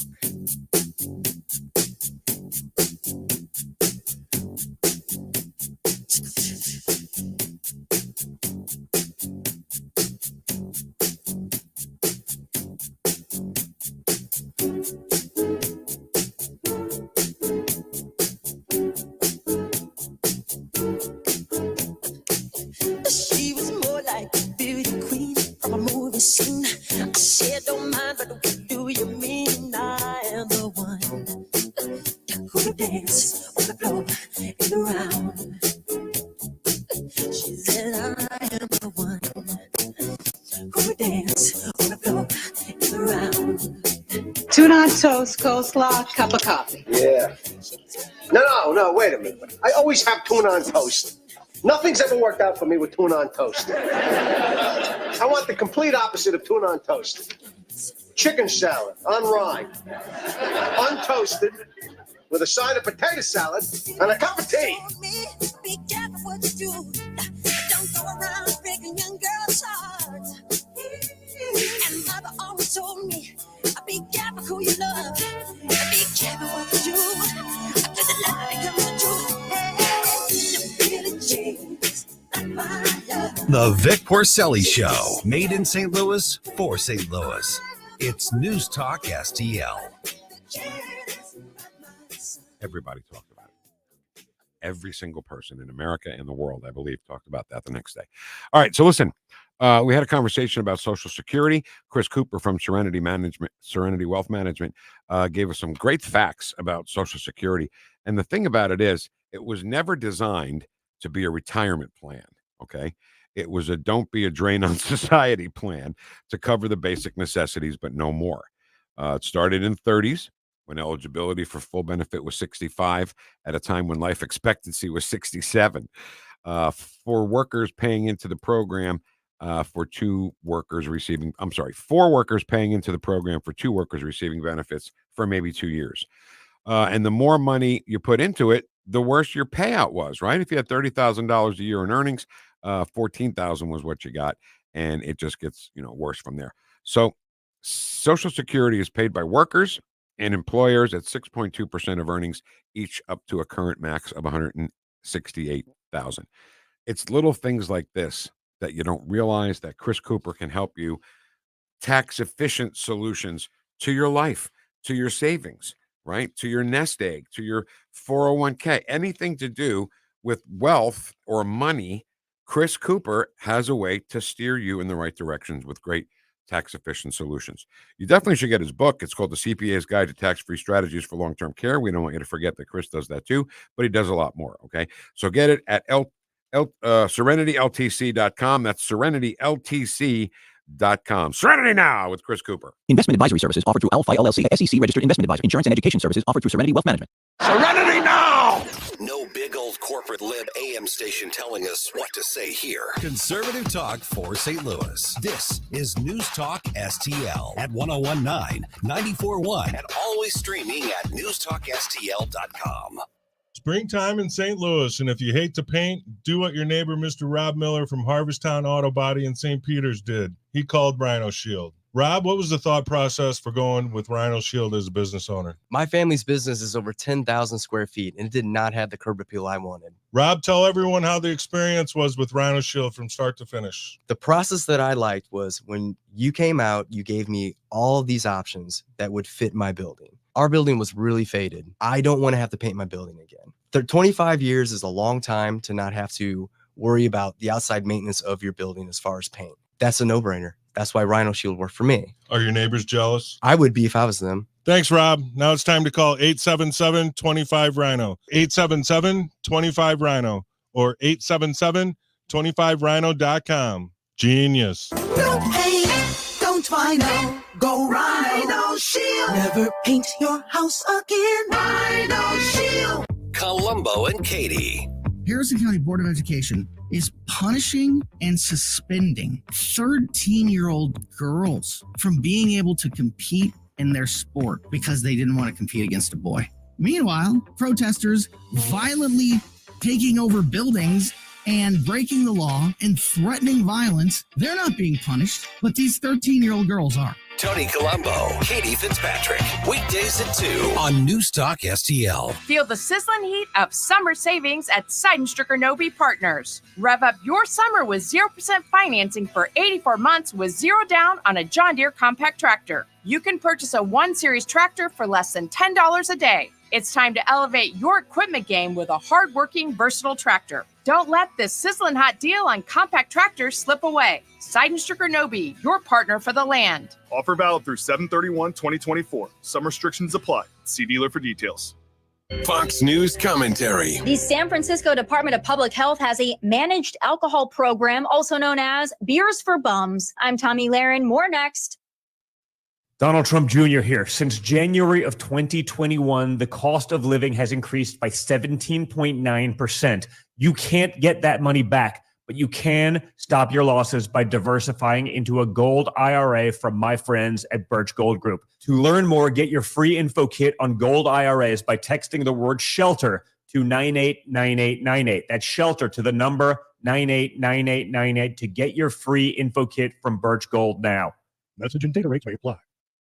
The state of California suffers from an addiction, mental health, and homeless crisis, and it would seem its leaders are doing all they can to keep it that way. The San Francisco Department of Public Health has a program called the Managed Alcohol Program, also known as Beers for Bums. I kid you not. This program provides a ration of alcohol to those who suffer from alcohol addiction in an effort to keep them off the streets and in a better environment. This Managed Alcohol Program was actually conceived during the pandemic as a way to alleviate alcohol withdrawal symptoms bums were experiencing while cooped up in taxpayer-funded hotel accommodations, but it has since expanded to a 20-bed program that operates out of a former hotel and has a $5 million annual budget. Giving alcohol to alcoholics. What a California solution. That state never ceases to amaze me. I'm Tommy Lahren, and you can watch my show, Tommy Lahren is Fearless at Outkick.com.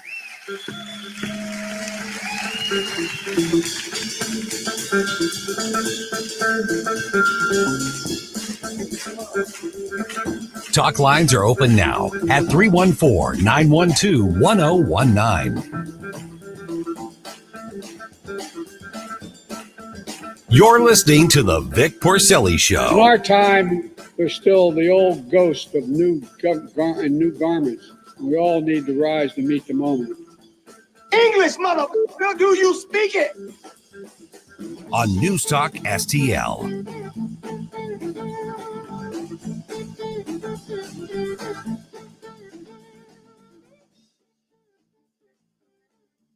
Instead of calling him criminal,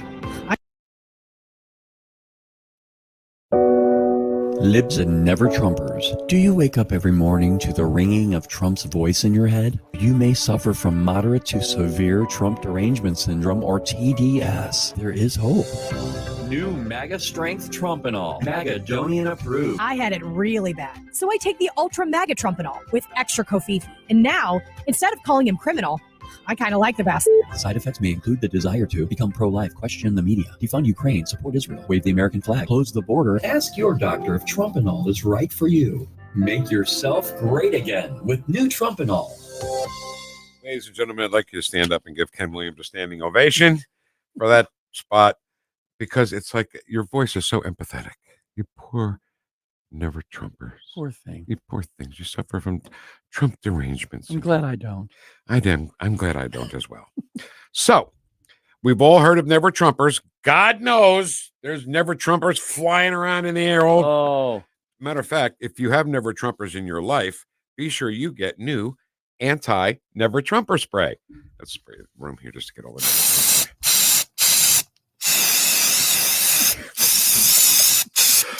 I don't even have my hand anymore. Keep going, will you? Oh, a little bit more. There we go. I think there's a certain measured amount that you have to have. Got it. I got it. The never Trumper. Got it.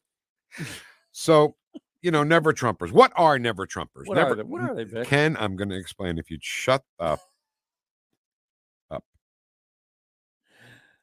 Don't you cuss on this here radio. Never Trumpers. They tend to populate this. By the way, this is all from a story by Becky Noble on Red State, who I really like to read. She says Trump supporters, for the most part, have always been amused at the antics of those who have been deemed the never Trumpers. They tend to populate all of the mainstream media talking head news shows, primarily because they are allegedly Republicans willing to trash other Republicans, which is half the problem. Right. You don't have Democrats bashing Democrats on MSNBC, do you? No. But they have Republicans bashing Republicans. But they decry any Donald Trump presidency or those who support him. They long for the days of John Boehner, Paul Ryan, Liz Cheney, and soon Mitt Romney. The days when Republicans didn't rock the boat and were willing to lose with dignity. Well, move over, never Trumpers. There's new kids on the block. You know what they are? Never Bidens. Never Bideners. That should be never Bideners, because it's never Trumpers, never Bideners. Joe Biden, according to a New York Times, Siena College, Philadelphia Inquirer poll, shows he's losing key Democrat voter demographics like Black and Hispanic voters and young people. More and more young people are leaving following the Democrat Party. He's also losing to heavy hitters and big donors. One of the main reasons is Biden's recent statement that he would halt any arms shipments to Israel. So again, I'll say it again, that Donald Trump is getting in trouble for saying if you're a Jewish person and you vote for a Democrat, you should have your head examined, okay? See, this is another thing, that people who are Jewish and don't vote right now for somebody who will defend Israel to the death, then you're voting the wrong way. When Trump said if you're a Jew and you don't vote Republican, you should have your head examined. Remember when he said that? Yeah. That's kind of a New York way. You know what I mean? I mean, you should have your head examined. It doesn't mean you should have your head examined. Well, It at least he means- didn't say they're not Jewish. Right. You know? If you don't know who to vote for, me or Trump, you ain't Jewish. It's just ridiculous. And can I say something? My daughter said something really funny. And she said when she and her boyfriend went to New York, I don't know, last year, and they were on the subway, and she says she thinks that babies in New York have thicker skin than babies in the Midwest. Because she was looking at this baby, and the baby didn't have like a baby face. He had like a mad like face, you know? Yeah. So she said, are babies just born with a thicker skin in New York? Like when they're first born, do they go, wah, wah, wah, wah, I'm walking here? That was my daughter's joke. I thought it was pretty good. It was good. So anyway, never Trumper. Is somebody on the phone? Charles Grodicke. Oh, does he want to talk to us? Yeah, he's with the Jefferson County Council. Pachyderms? And he wants to hey Charles, he wants to talk about a sheriff down there and what he has planned for. Okay. An event. Charles. Great show this morning. Oh, what? As opposed to the crap we do every other day? Is that what you're saying? I just I sent an email to you guys, but I just wanted to let you know that our sheriff Dave Marshak Yeah. here in Jefferson County is going to be putting on a seminar on June 20th at 6 p.m. at the Fox C6 Service Center, and he's going to have Sheriff Mark Daniels from Choquis County, Arizona. He's a leading national expert in the border crisis, and we'd like to invite every interested parties to attend that conference he's going to have. You bet. Dave Marshak, a frequent contributor to the Columbo and Katie show. June 20th, 6 p.m. Give us the location again. Fox C6 Service Center, 84-9 Jeffco Boulevard in Arnold, Missouri. Fantastic. All right, Charles, we're going to have you on to talk about the Jefferson County Council in a couple of weeks, I think, okay? Yes, sir. I'll be happy to be there. Charles, thank you for listening all the time. We appreciate you. Thank you, sir. Thanks, Charles. So, Bye. Good show today. June 20th, the seminar. It's going to be it's good. It's on the Fox High School complex. Yeah. I believe so. Fox C6, 6C, something like that. C6. Right on. Oh, C6. Right on Jeffco Boulevard. Yeah. So anyway, getting back to the Never Trumpers. Now there's Never Bidens, but I think that's a misnomer. They should be Never Bideners, right? Right. Never Trumpers. Right. Never Bideners. Correct. So the demographics that are leaving supporting people like Joe Biden, blacks, I saw an astounding statistic yesterday on the percentage of black voters committing to Donald Trump is amazing compared to 2020. And he was the same Donald Trump that he is today. Yeah. So it's not like he got better. No. They just said, hey, he did help us. Now, in contrast, you've got a Joe Biden who back in the day in like 1993, for example, who was calling blacks basically living in an urban jungle. That's right. Yeah. And if you don't know who to vote for between me and Trump, you ain't black. Those kind of comments. So just this morning, we heard Don King, boxing promoter Don King. If you don't remember him, he had his fro went straight up, like straight up, like there was a bunch of wind coming from directly underneath and blowing his hair straight up. Yeah, it was a great image. And Don King, Jesse Jackson, Al Sharpton, all loved Donald Trump. All over, all the time. Pictures with him and Trump. Oh, loved him. Awards Loved that he him. got from the black community. NCAA. NCAA. No. National NAACP. NAACP.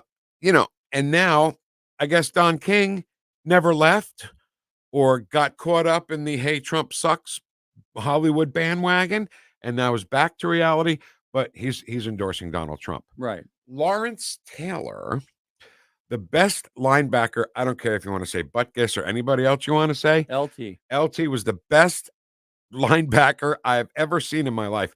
And living there when he played, man, it was I don't know how magical. Yeah, but it was also expected. Yeah, You know, yeah. if he's chasing a receiver, quarterback, running back, he'll catch him and he'll probably hurt him.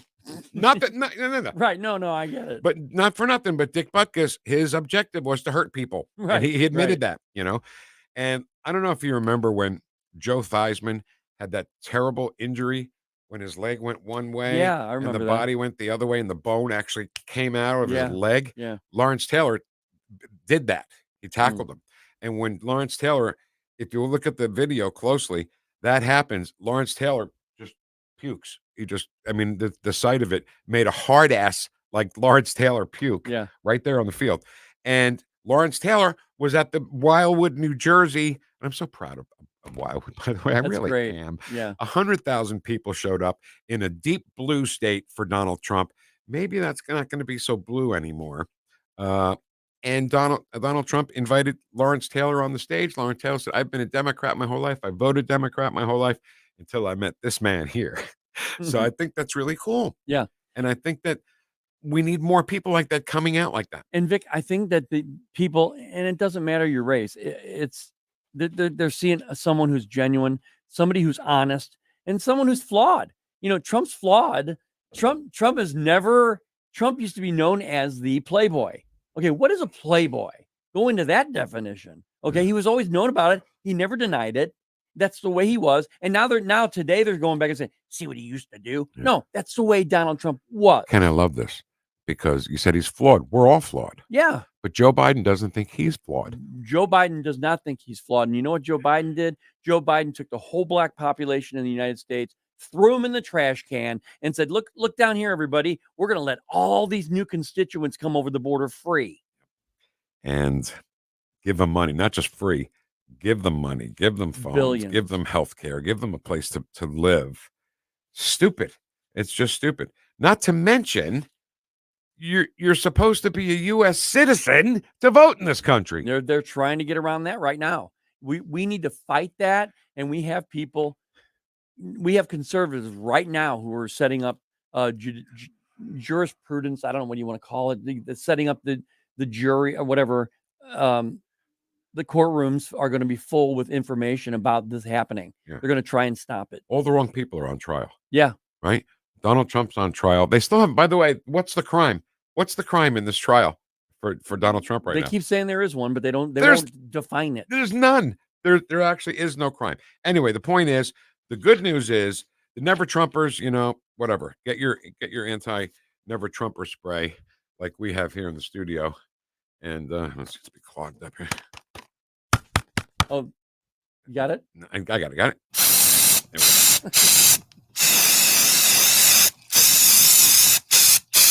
So bad. It's so bad. So the Never Trumpers are out there.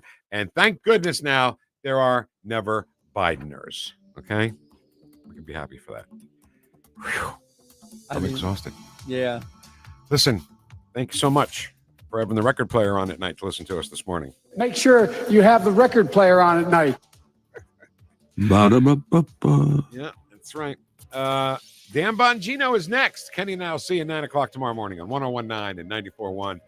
News Talk STL, #1 for live and local conservative talk. When you're approaching retirement, there are a lot of questions to answer. Do you have enough money to fund your income for life? How should you claim Social Security? And what's your plan for health care and long-term care? Hi, I'm Eric Robert, Director of Investments with the ClearPath Wealth Management Group at Stifel and host of On the Money Saturday mornings at 9 on News Talk STL 101.9. Don't leave your retirement to chance. It's crucial to understand and address relevant risks before you retire. Our team can help you get organized, guide you through critical retirement decisions, and create an investment portfolio designed around your needs. To schedule your free retirement plan consultation, go to clearpathinvesting.com. That's clearpathinvesting.com, or call us at 636-695-2650. That's clearpathinvesting.com or 636-695-2650. Stiefel Nicholas and Company Incorporated, member SIPC and NYSE. Tony Colombo here, along with Tim Jones, for Rodney and Jen Wallner, the Wallner home selling team at Berkshire Hathaway. Rodney and Jen are the #1 home selling team in the area, and I can say that from personal experience. They sold our old home faster and for more money than we thought possible, which put us in a great position as we tried to find our perfect new home. And with help from the Wallners, that's exactly what we did. Christine and I couldn't be happier with our experience working with Rodney and Jen Wallner. And Tim, the numbers speak for themselves. That's right, Tony. Everybody knows the Wallners sell 15 times more homes per year than the typical realtor. And if you're looking to sell your home, right now they have so many qualified buyers, they'll guarantee to obtain you an offer. They're licensed in both Missouri and Illinois, so no matter where you are in the St. Louis region, you can put the Wallners experience and work ethic to work for you. If you've been thinking about selling your home, don't wait. Call Rodney and Jen Wallner now at 314-810-SOLD. That's 314-810-SOLD. 314-810-SOLD for the Wallner home selling team. KLGY HD3 Clayton, K270BW Bellefonte, KNBS Bowling Green. This is News Talk STL at 1019, 94.1, and always streaming at NewstalkSTL.com.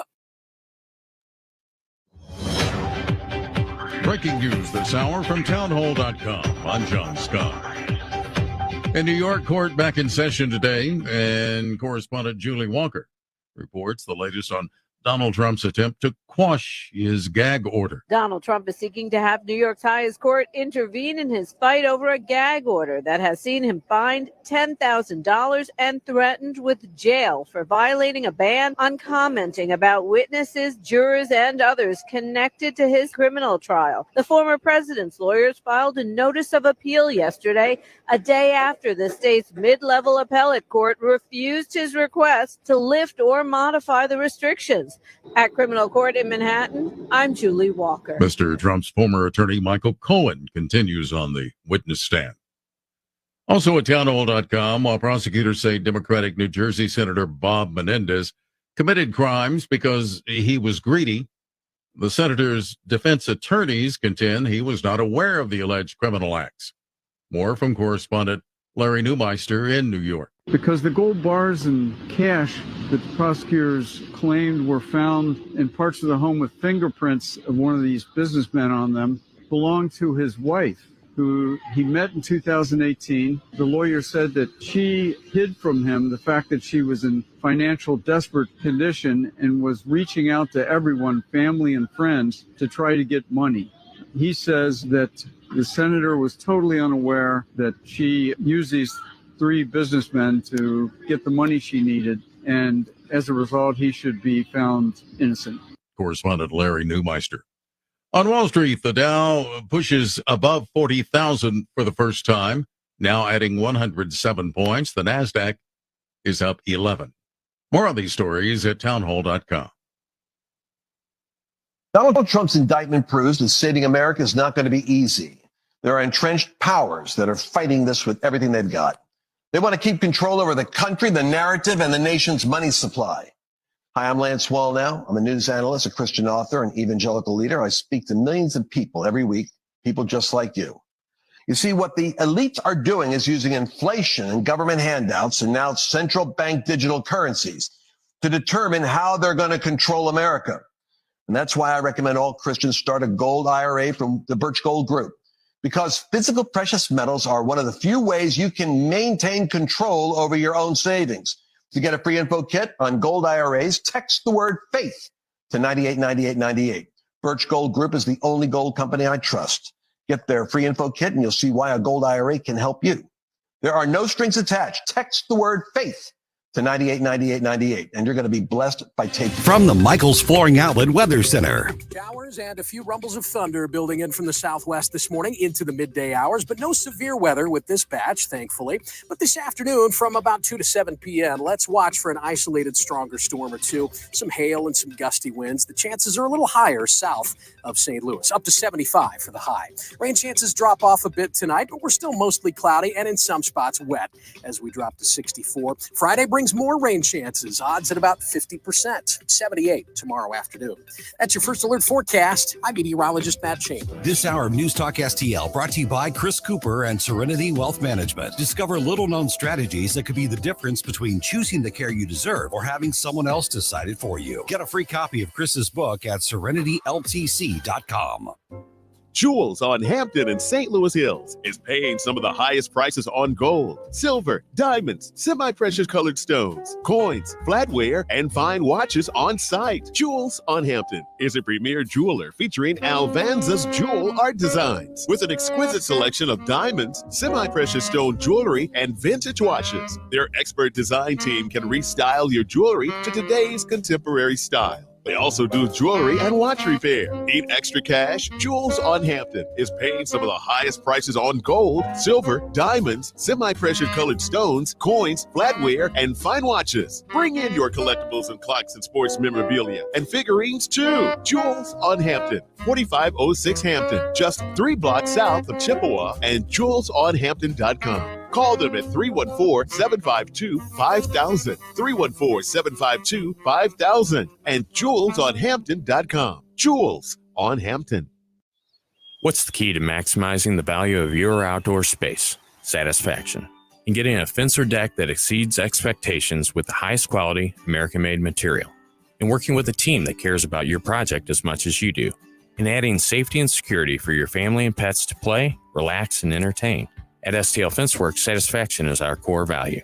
Doing it right the first time, standing above the competition. At STLFenceworks.com, your satisfaction is our passion. Hello, fans of the paranormal. I'm Frankie, host of the newest show on News Talk STL on a Garage. And we'll be discussing everything paranormal, from ghosts, demons, hauntings, and aliens to skinwalker, Bigfoot, fairies, and the Chupacabra. Every Saturday night between 9 p.m. and 10 p.m., me and Jeremy will discuss mysterious events in St. Louis and surrounding areas, including gateway families and unsolved true crimes. That's right. It's all right here exclusively on News Talk STL from 9 p.m. to 10 p.m. every Saturday night. News, analysis, opinion. This was supposed to be a peaceful demonstration. Chaos erupts on the University of Texas. This is 101.9 and 94.1. He asked me to pay off an adult film star. There is an insufficient amount of evidence. News Talk STL. News, analysis, opinion. News Talk STL.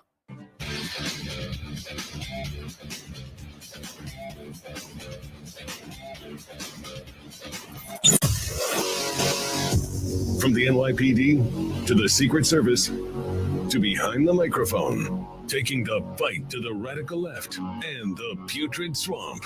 You're listening to the Dan Bongino Show. Here he is, Dan Bongino. Hey, folks, I've got it for you. I'm going to make this really easy. Like I said, I had a request the other day from a listener, and it was a good one. Said, Dan, I think there's kind of a built-in assumption with conservative talk radio, that everybody's as knee-deep in the issues as people who get paid to do it, like you guys. And I thought, he's kind of right. I mean, I don't watch that much sports anymore. I watch enough of it, but not that much.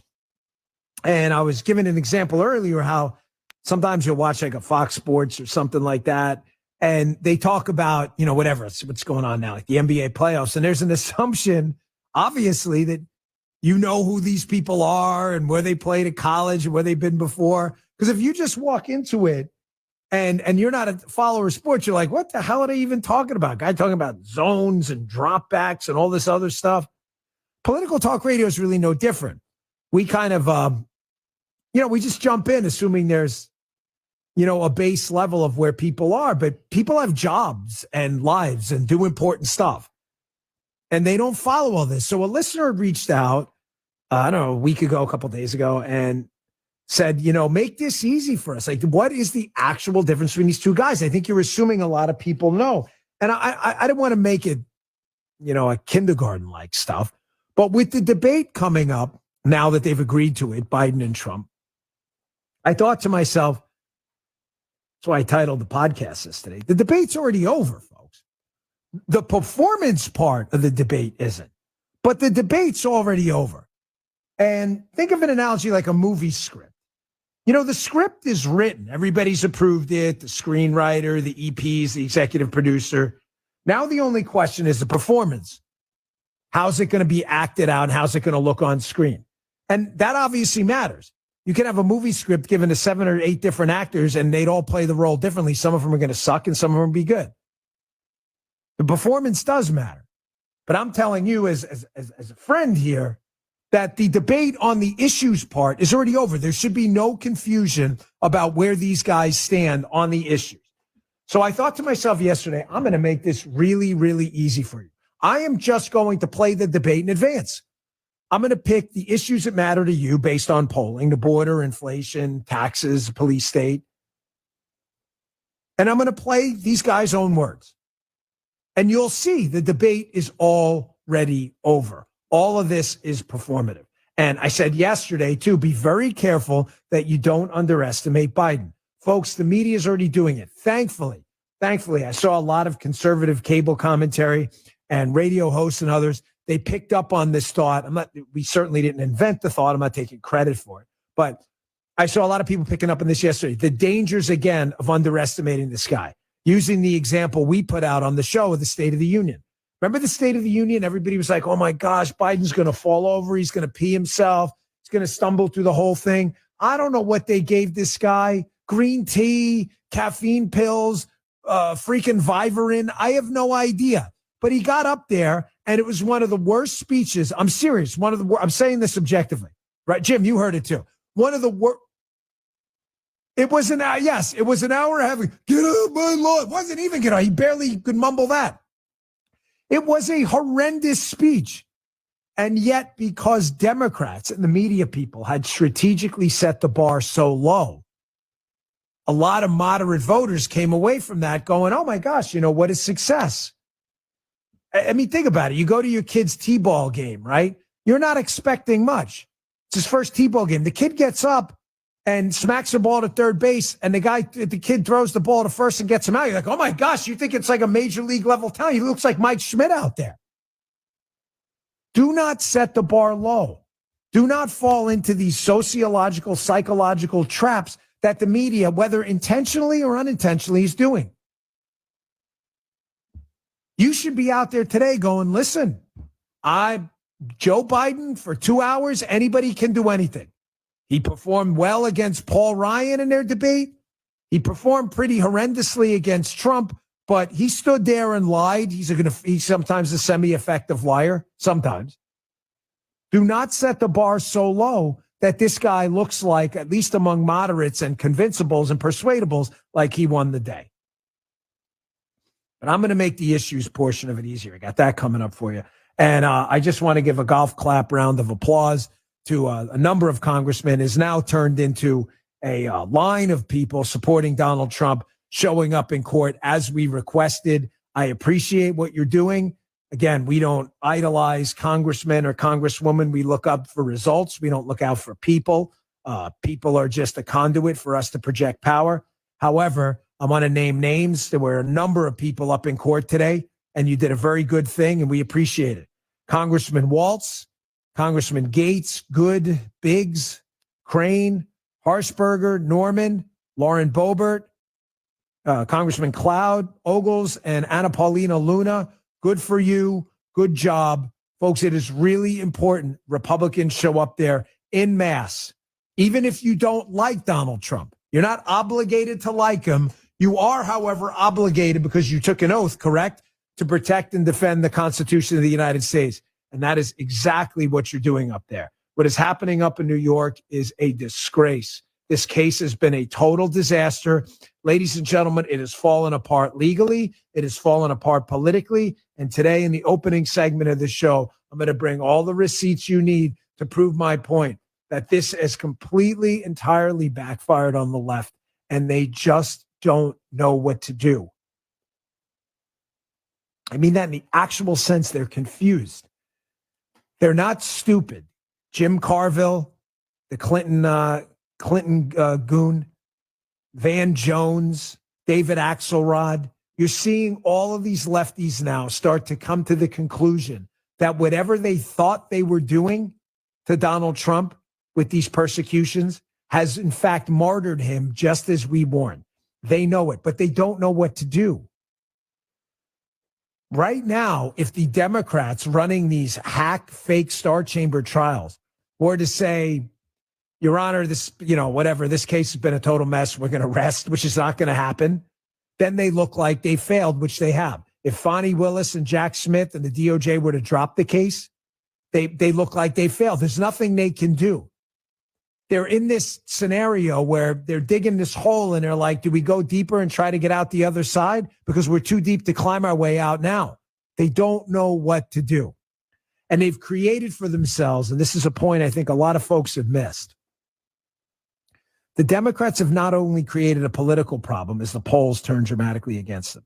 They've not only created a legal problem as they're now tied up in a court case so bad that even liberal television is starting to recognize they may have martyred Donald Trump. It is a legal mess they are in. It's like quicksand from those old 1980s shows when you thought you couldn't get out of it. But they've created another dilemma for themselves. And I haven't heard this mentioned often. Forgive me if others said it. I just don't get to listen to everyone all day. I do my own content. There's a case in front of the Supreme Court right now. Think this through. The case is about the perimeter of presidential immunity. What can the president do in office that while he's in office, he's immune from prosecution for? It's a very serious question. Can the president murder someone? You may say, of course he can. Really? He can send a SEAL team to go and have people killed. Would you legally call that murder? If you're a liberal, you probably would. You see how these questions aren't so black and white? Can the president steal when he's in office? No, of course he can. I don't know. Conservatives would say what Biden just did, despite the Supreme Court telling him not to do, which is stealing your money to give to other people to pay off their college. I would consider that. Do you see how these aren't easy questions? Where am I going with this? The Supreme Court is determining that case right now because Jack Smith, the special tyrant prosecuting Donald Trump for the nonsense around January 6th, presidential records case and all this other stuff. Jack Smith is arguing that the president is not, in fact, immune and that they can pull him in there. Well, what does it have to do with this case in New York? Folks, the Supreme Court justices considering this now have to view this like the Founding Fathers did. The Founding Fathers in their heads were saying, gosh, listen, the president has to have some degree of immunity. Therefore, the process to remove him has to be laborious. Therefore, we have this impeachment thing. Impeachment's hard to do. Requires supermajorities on the trial to get rid of him. It's not supposed to be easy because they were afraid it would be weaponized because if men were angels, and they're not. So you got to think to yourself, John Roberts, who's a liberal most of the time, was a conservative appointee, but's now turned liberal. He could be a swing vote in this. John Roberts has to be watching this fiasco unfold up in New York. Nobody's articulated a crime. The lead witness in the case, Michael Cohen, just got annihilated yesterday in Capitol Hill. We'll talk about that coming up. It's an embarrassment. They're talking about sex acts. This guy's saying, we didn't do that. I don't even know this, but this didn't happen. That didn't happen. It's a total mess. It's a galactic embarrassment, a cosmic level disgrace. You've got to wonder if this is backfiring on them again. And even John Roberts, again, a left-leaning kind of guy now, has got to be saying to himself, you know what? This is what the Founding Fathers feared. They were onto something with this immunity thing. I have not heard that argument come up often, but I think this Alvin Bragg case, don't laugh at me, please. I'm dead serious when I say this. I think this Alvin Bragg case could turn out to be the biggest gift to the Trump presidency, both legally, politically, and legally at the Supreme Court level for precedent. I really do. It has been such a fiasco for the left that I think this is going to reverberate and backfire for years. I think generations of lawyers coming up right now, not the liberal ones who are activists, I mean ones that are persuadable and maybe aren't that active politically, are probably watching this going, my gosh, This has turned into a total disaster. Michael Cohen's on the stand right now under cross-examination. It's just been a total mess. This guy has been accused now of lying basically to every single branch of the United States government. The case has entirely collapsed to the point where a lot of serious people are starting to wonder right now, is the Trump defense even going to put on a case? I'm serious. There are a lot of people out there going, they should just rest right now. Because, folks, quick question. The obligation to prove a crime is whose? The government. Donald Trump's team doesn't have to do anything because they are presumed what? Yes, innocent. That is a legal, that had the jury instructions. He is presumed innocent. They have to prove a case beyond a reasonable doubt. They have not even stated a crime. That is how abysmal this thing has been. It has been an epic, total freak show disaster. Jim, cue up for me cut 2. This is super short. This has been so bad. Michael Cohen's former legal advisor was up on Capitol Hill yesterday, and Congressman Matt Gaetz, a Republican, asks Michael Cohen, the lawyer, his legal advisor, hey, is there any branch of government this guy hasn't lied to yet? This was all over the place yesterday. Check this out. Is there a single branch of government that Michael Cohen hasn't lied to? Gee, I think there isn't. I think there isn't. That's how bad this thing has gone for them.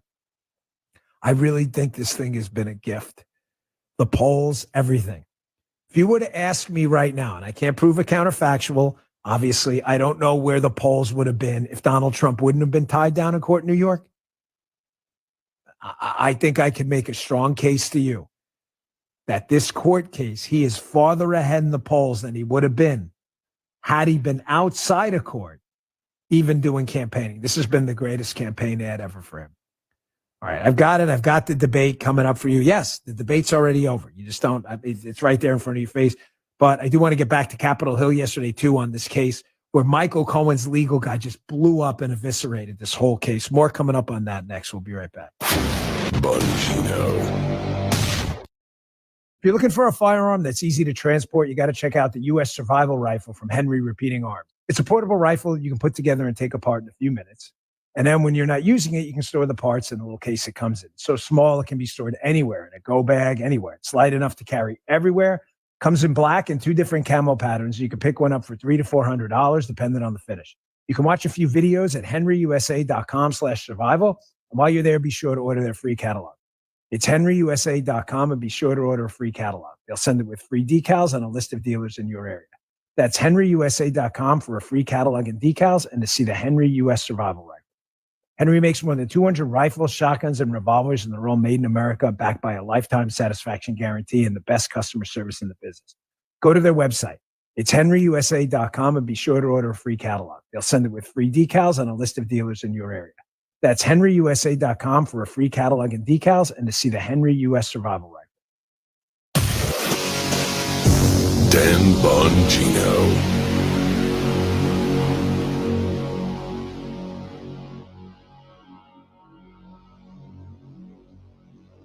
Hey, it's First Alert Chief Meteorologist Steve Templeton from Channel 4, and we are proud to be the official weather source for News Talk STL. Just like you've grown to expect from us at Channel 4, you can expect the same accurate, detailed, and timely weather coverage from News Talk STL. The First Alert weather team will keep you ahead of the big weather changes. And the one thing you can count on in St. Louis, the weather is constantly changing. So Channel 4 and News Talk STL are committed to keeping you up to date and safe.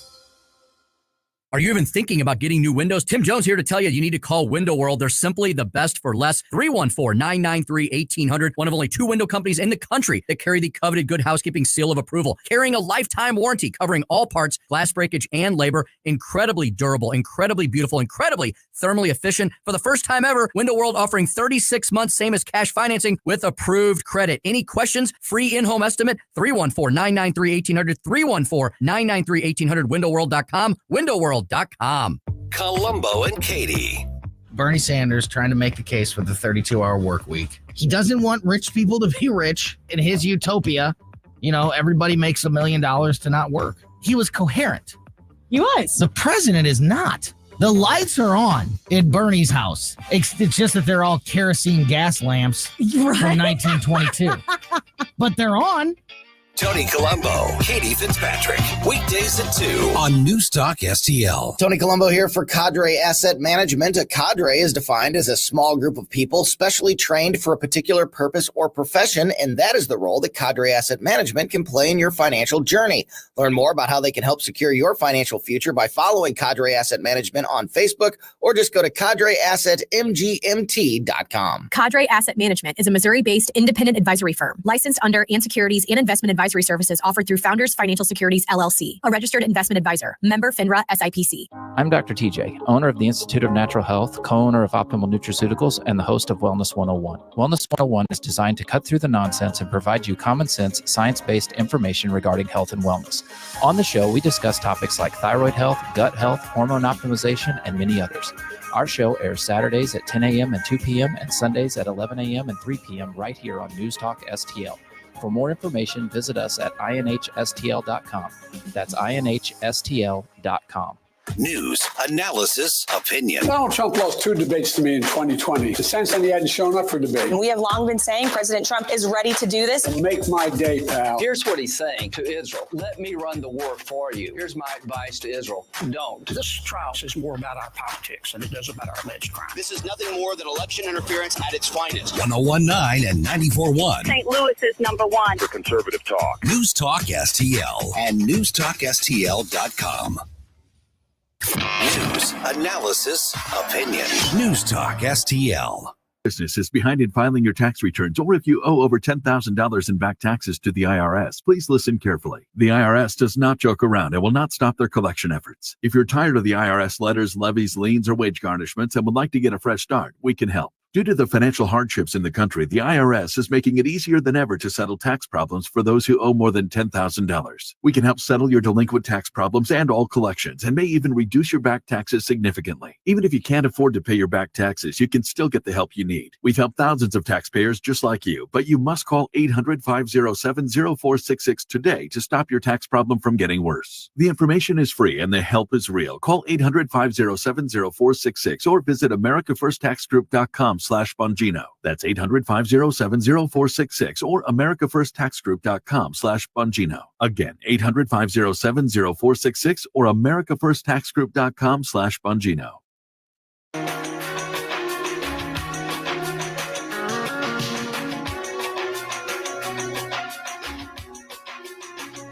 Keeping his friends close and his enemies educated. The Dan Bongino Show. You know, one of the listeners during the break had messaged me. They disagree. They think Trump got played with the debates. I'll get back to this Cohen thing in a second, but on the debate topic, he caved on it. He didn't cave on anything. I totally disagree. And listen, folks, I'm saying this objectively. I hope you understand my credibility and principles matter. We're going to be here long after presidency's end. It's important to me to be credible to you and not to look like some bootlicker for any candidate. I think you're misreading this thing totally. You have to understand here, I'm going to do the whole 4-dimensional chess nonsense, but basic SWOT analysis, right? Trump had a weakness. He had to mitigate the weakness. The weakness Trump had is he can't force Biden to debate. He can't. What's he going to do? Drag him on to state, rush into the White House, jump the fence and pull him onto his stage and say, debate, and poke him with a stick? So to Joe, he had to mitigate that weakness. There was no strength to leverage. Trump wasn't in the position of strength here. He was in a weak position because he knows he's a better debater than Joe Biden. Biden knew that. Biden's the sitting president. And I'm telling you, Biden was never going to debate ever. So Donald Trump, in order to mitigate that weakness, I don't know if you remember this, but he broke the news on our show. You guys remember the interview? It was on our show. You can go look it up on the news. He said, I will debate him anytime, anywhere. And that was a tactical move. When he said that, he fully understood he was probably going to have to accept conditions he didn't like. The audience, the fact that CNN and ABC. So how do you mitigate the weakness? Well, he's got to accept and he's going to have to take a couple shots on the chin. And he's not going to be able to say, let's do a debate with Newsmax and have, Mark Levin, Hugh Hewitt, and Dan Bongino moderate. Like, that wasn't going to happen. So, Joe, I appreciate the email, but I totally disagree. I don't think he got played at all. He had a weakness. The weakness is he was not in a position of strength to demand a debate. How do you get a debate? Well, he had to capitulate on certain items to get this guy out of the basement and onto the stage where he's weak. If anybody got played here, and believe me, I'm not trying to put lipstick on anything. If anybody got played here at all, it's Joe Biden. Go read Politico Playbook today if you think I'm kidding. Republicans are celebrating this debate, not the Democrats. All of you out there know Mike Lindell and MyPillow no longer have the support of the box stores or shopping channels the way they used to. They've been part of this dreaded cancel culture, so they want to pass the savings directly on to you. They're having a $25 extravaganza. When Mike started MyPillow, it was just a problem solution, one product company. Well, since then, with the help of his dedicated employees, they now have hundreds of products some of you might not even know about. To get the word out, they're having a $25 extravaganza. 2-pack multi-use MyPillows is $25. MyPillow sandals, $25. Their 6-pack towel sets, $25. Brand new 4-pack dish towels, you guessed it, just $25. Go to MyPillow.com or call 800-637-4982 and use promo code Dan. When you do, you'll get free shipping on orders over $75. For the first time ever, the premium MyPillows with all new Giza fabric, any size and any loft level, even king size, just $25. This amazing offer won't last long, so order now. Just go to MyPillow.com or call 800-637-4982 and use promo code Dan. When you do, you'll get free shipping on orders over $75. Dan Bongino.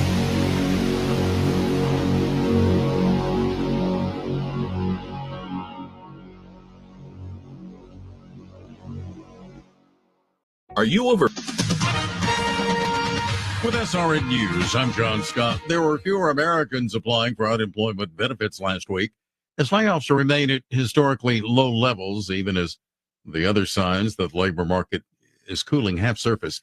Jobless claims fell by 10,000 to 222,000, according to the Labor Department. A lawyer for U.S. Senator Bob Menendez is blaming the politician's wife for his legal problems, saying the Democrat wasn't aware his spouse had taken gifts from a trio of businessmen. This came after Assistant U.S. Attorney Laura Pomerantz told the jury that Menendez is a corrupt senator who traded his power in return for bribes of gold bars, cash, and a car. On Wall Street, the Dow had 80 points and the NASDAQ is adding 10 points. This is SRN News. Donald Trump's indictment proves that saving America is not going to be easy. There are entrenched powers that are fighting this with everything they've got.